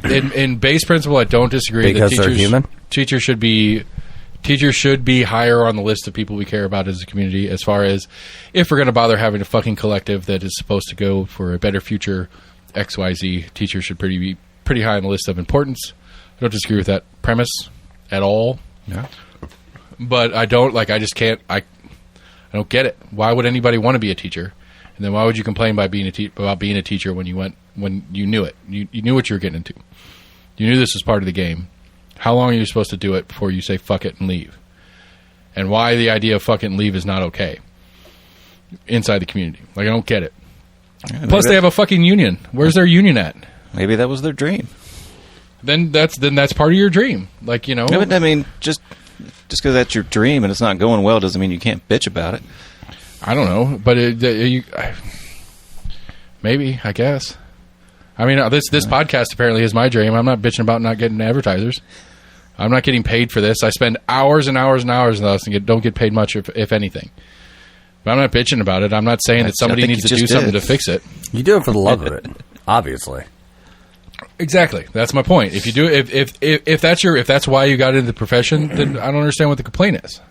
I 100% agree that there's a problem when you're contracted for 100 or 1,400 hours a year, but you're obligated to 2,600 hours a year.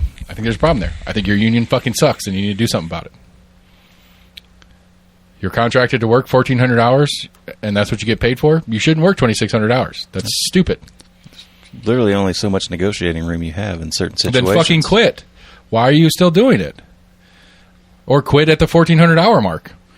You did what you were contractually obligated to do. If there is a mass exodus, that does even worse to their dream of wanting to help kids.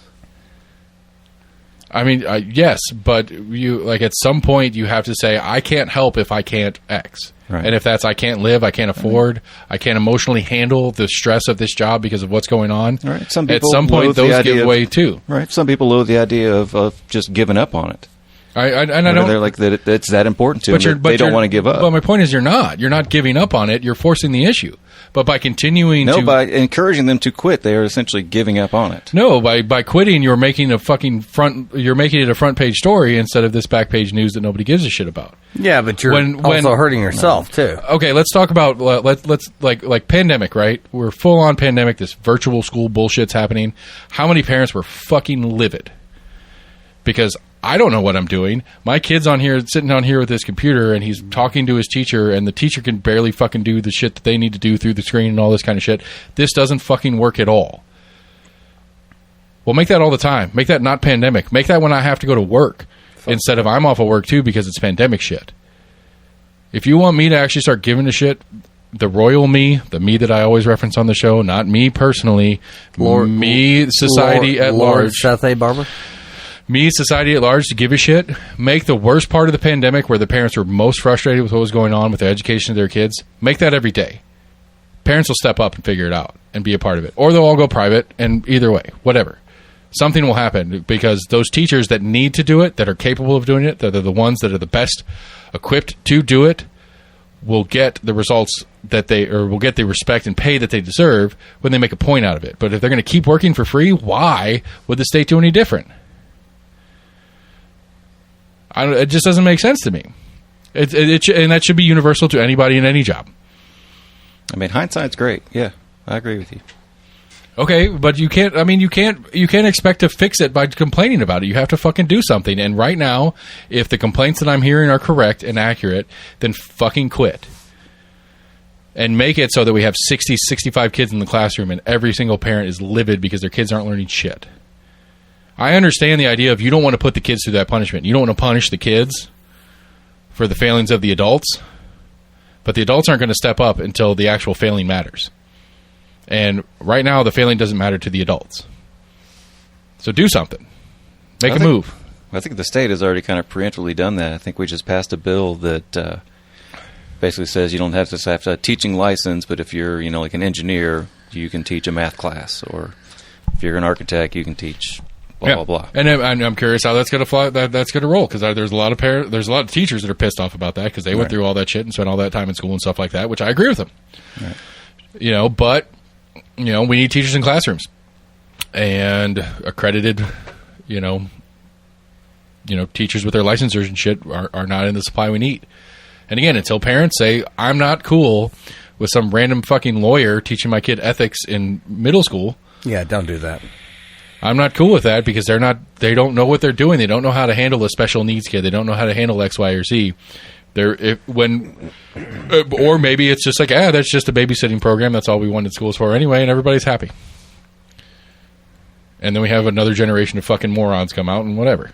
And then like 4 generations down the road, the world burns and we're done. That's right now. I'm going to say the point, like the problem to me is that I have a hard time, and this is the tinfoil hat time conspiracy kind of bullshit. I have a hard time believing that the state at large, not just the state of Tennessee, the state, the royal version of the state, whether it's the state of America or whether it's the state of Georgia or whether it's the country state of Georgia in Europe or whether it's whatever the fuck else, whatever country it is, I don't find that it is in the best interest of most states. Georgia? Yeah, it's in Asia. Isn't it? I'm pretty sure it's close. Yeah, it's right there on the that kind of weird border. Is it not one of the? It's a Balticish state. Anyway, doesn't matter. Whatever. France, that version of the term state, countries around the world. I don't believe that most states consider education as important as they should, and maybe "should's" not the right word because they understand that a better educated public is a threat to the state at large. The United States government knows that smart populace is, maybe not government at large, elected officials know without a doubt that a smart populace is probably not good for their chances of re-election. They don't get away with Paul Pelosi buying millions of dollars in fucking shares in some new tech company that's about to get $1 bajillion in federal money to start producing chips in Ohio or whatever the fuck it is. A smart populace is not going to be okay with that. And they're not going to sit by and just be like, whatever, it's Nancy, she's fine. Right. A smart populace isn't going to do that. A smart populace is not going to watch all the bullshit that we watch all the time and just be like, okay, whatever. Can't do anything. I don't have the power. I don't understand it. Whatever. So it's not in the state's best interest to educate us. Yet, the universal truth is the state schools are the best at it.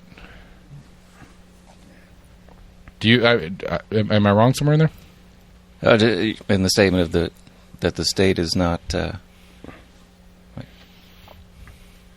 And I guess for an AC point in this, a working definition of educated is required here. And that's fair. Because what I consider educated is somebody who can understand how basic government works and shit like that. Somebody who can understand how to do a lot of things, not just stamp out parts in a fucking factory, not super specialized in some super thing and then they can't really pay attention or follow anything else that's going on. Maybe that's a better way to put it. A civically educated mass is not good for the state. Is that a better way to put it? Yeah, I think so. I mean, that's correct. I mean, the more the populace is less educated, the easier it is to control them. So the more educated they are, obviously in the converse, then the more difficulty you have in controlling what they do. So yeah, for sure. Right. And that's one of the things that I struggle with in the grand conversation of things. So, in principle, at least Jamie and I agree that the state understands that an educated public is not in their best interest. In principle, we agree? Yeah? Yeah. Okay. For sure. All right. So, if in principle we agree with that, what motivation is it for the state to do a good job educating our kids?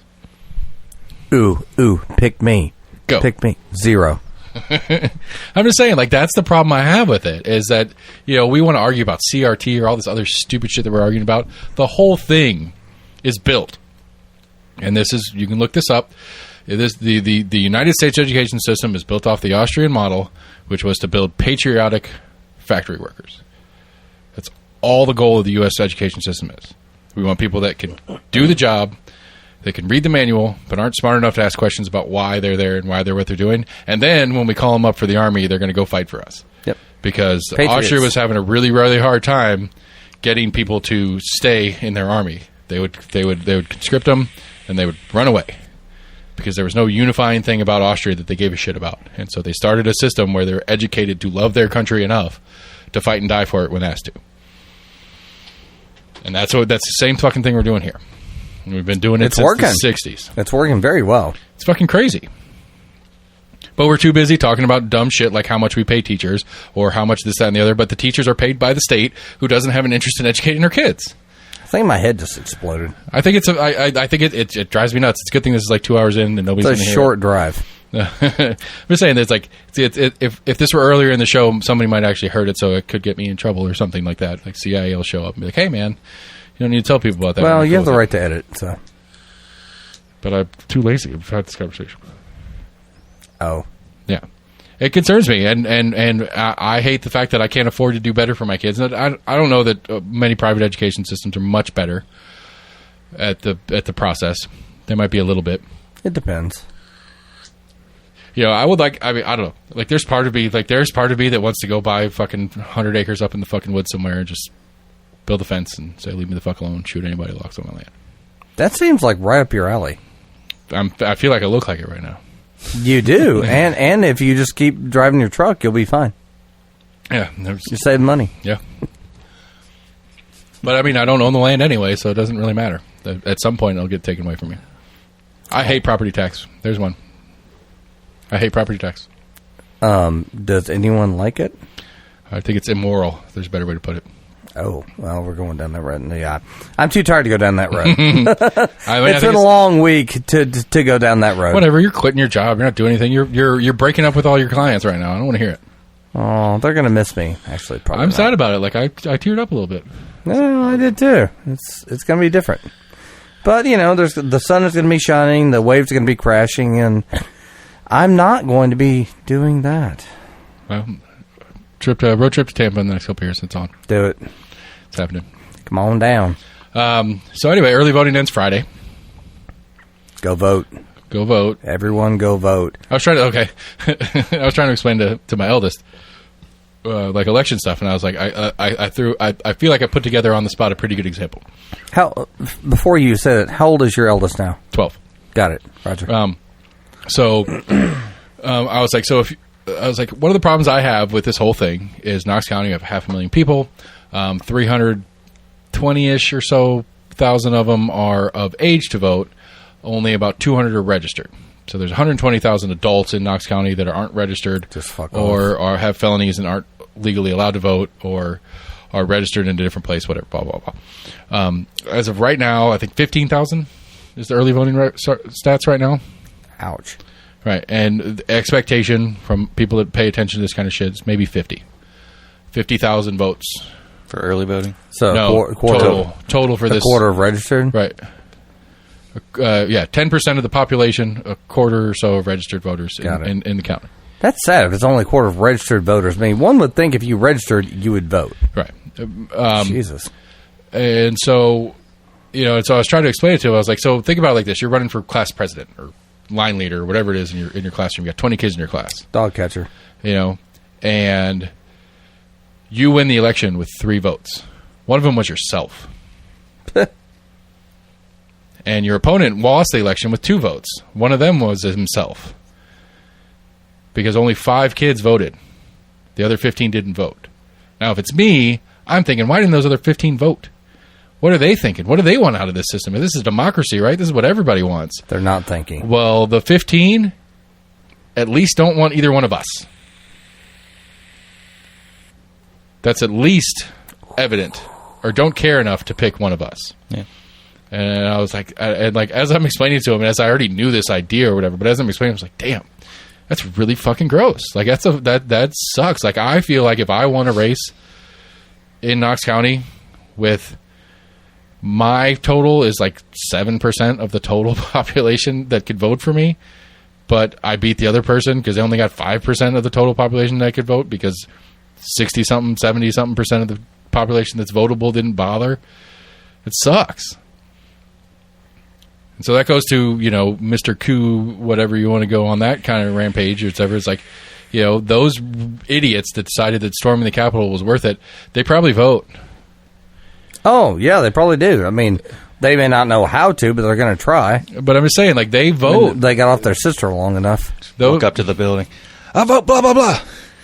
But I'm just saying, but they vote. Those people vote because they give a shit enough and maybe too much and maybe don't understand enough or whatever, but they vote. But millions of reasonable, actual people don't bother taking the time. And here we are. It's sad. It bothers me. Yep. I did have okay. All right. Last you need to have one of those machines where you can push the button and like it I got some. Gives the Mario like you just died. I don't know why this one's on there, but it's there. No, that's not the right one. No, we need the one where Mario dies. Oh. I've got a couple I need to load in there. I've had a couple I've been thinking about, but yeah, I've got a pad set here. But okay, so dinner last night. The youngest asked the best question ever. Last meal. Like, just we'll close on this conversation. Like, if you're on death row, whatever it is, what's your last meal? That was great question. Are you posing that question to us? Yes. What is your last meal? I don't think my answer would be G-rated. Okay, this podcast is not ever G-rated, so we put explicit on everything. Oh, I get where it's going. Go ahead. Not even funny. Go ahead, Sam. Yeah. I mean, it's not. I mean, obviously, I was going with crab legs and a baked potato. You jackass. Go ahead, Sam. Whatever. And there's definitely legs on the menu for you, is what I'm hearing. Sam.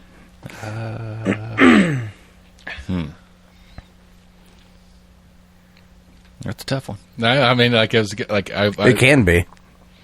Can be. Can be a sticky situation. All right. Well, we'll leave that hanging in the air for the next episode. Okay. I'll call you next week. I'll call you next week and just call in, just answer that question, and then we'll hang up on you. So please do. Anyway, last call. Anything else? Anything life changingly important we want to get in before we call the show? Go vote, dudes and dudettes. Do it. Sounds like a winner. It's a wrap. Almost in agreement, everybody. Lawyer Jamie, skipping town. I guess theoretically still a lawyer-ish, but not really. We'll see. I'll tell you about my my solar panel conquest when it gets there.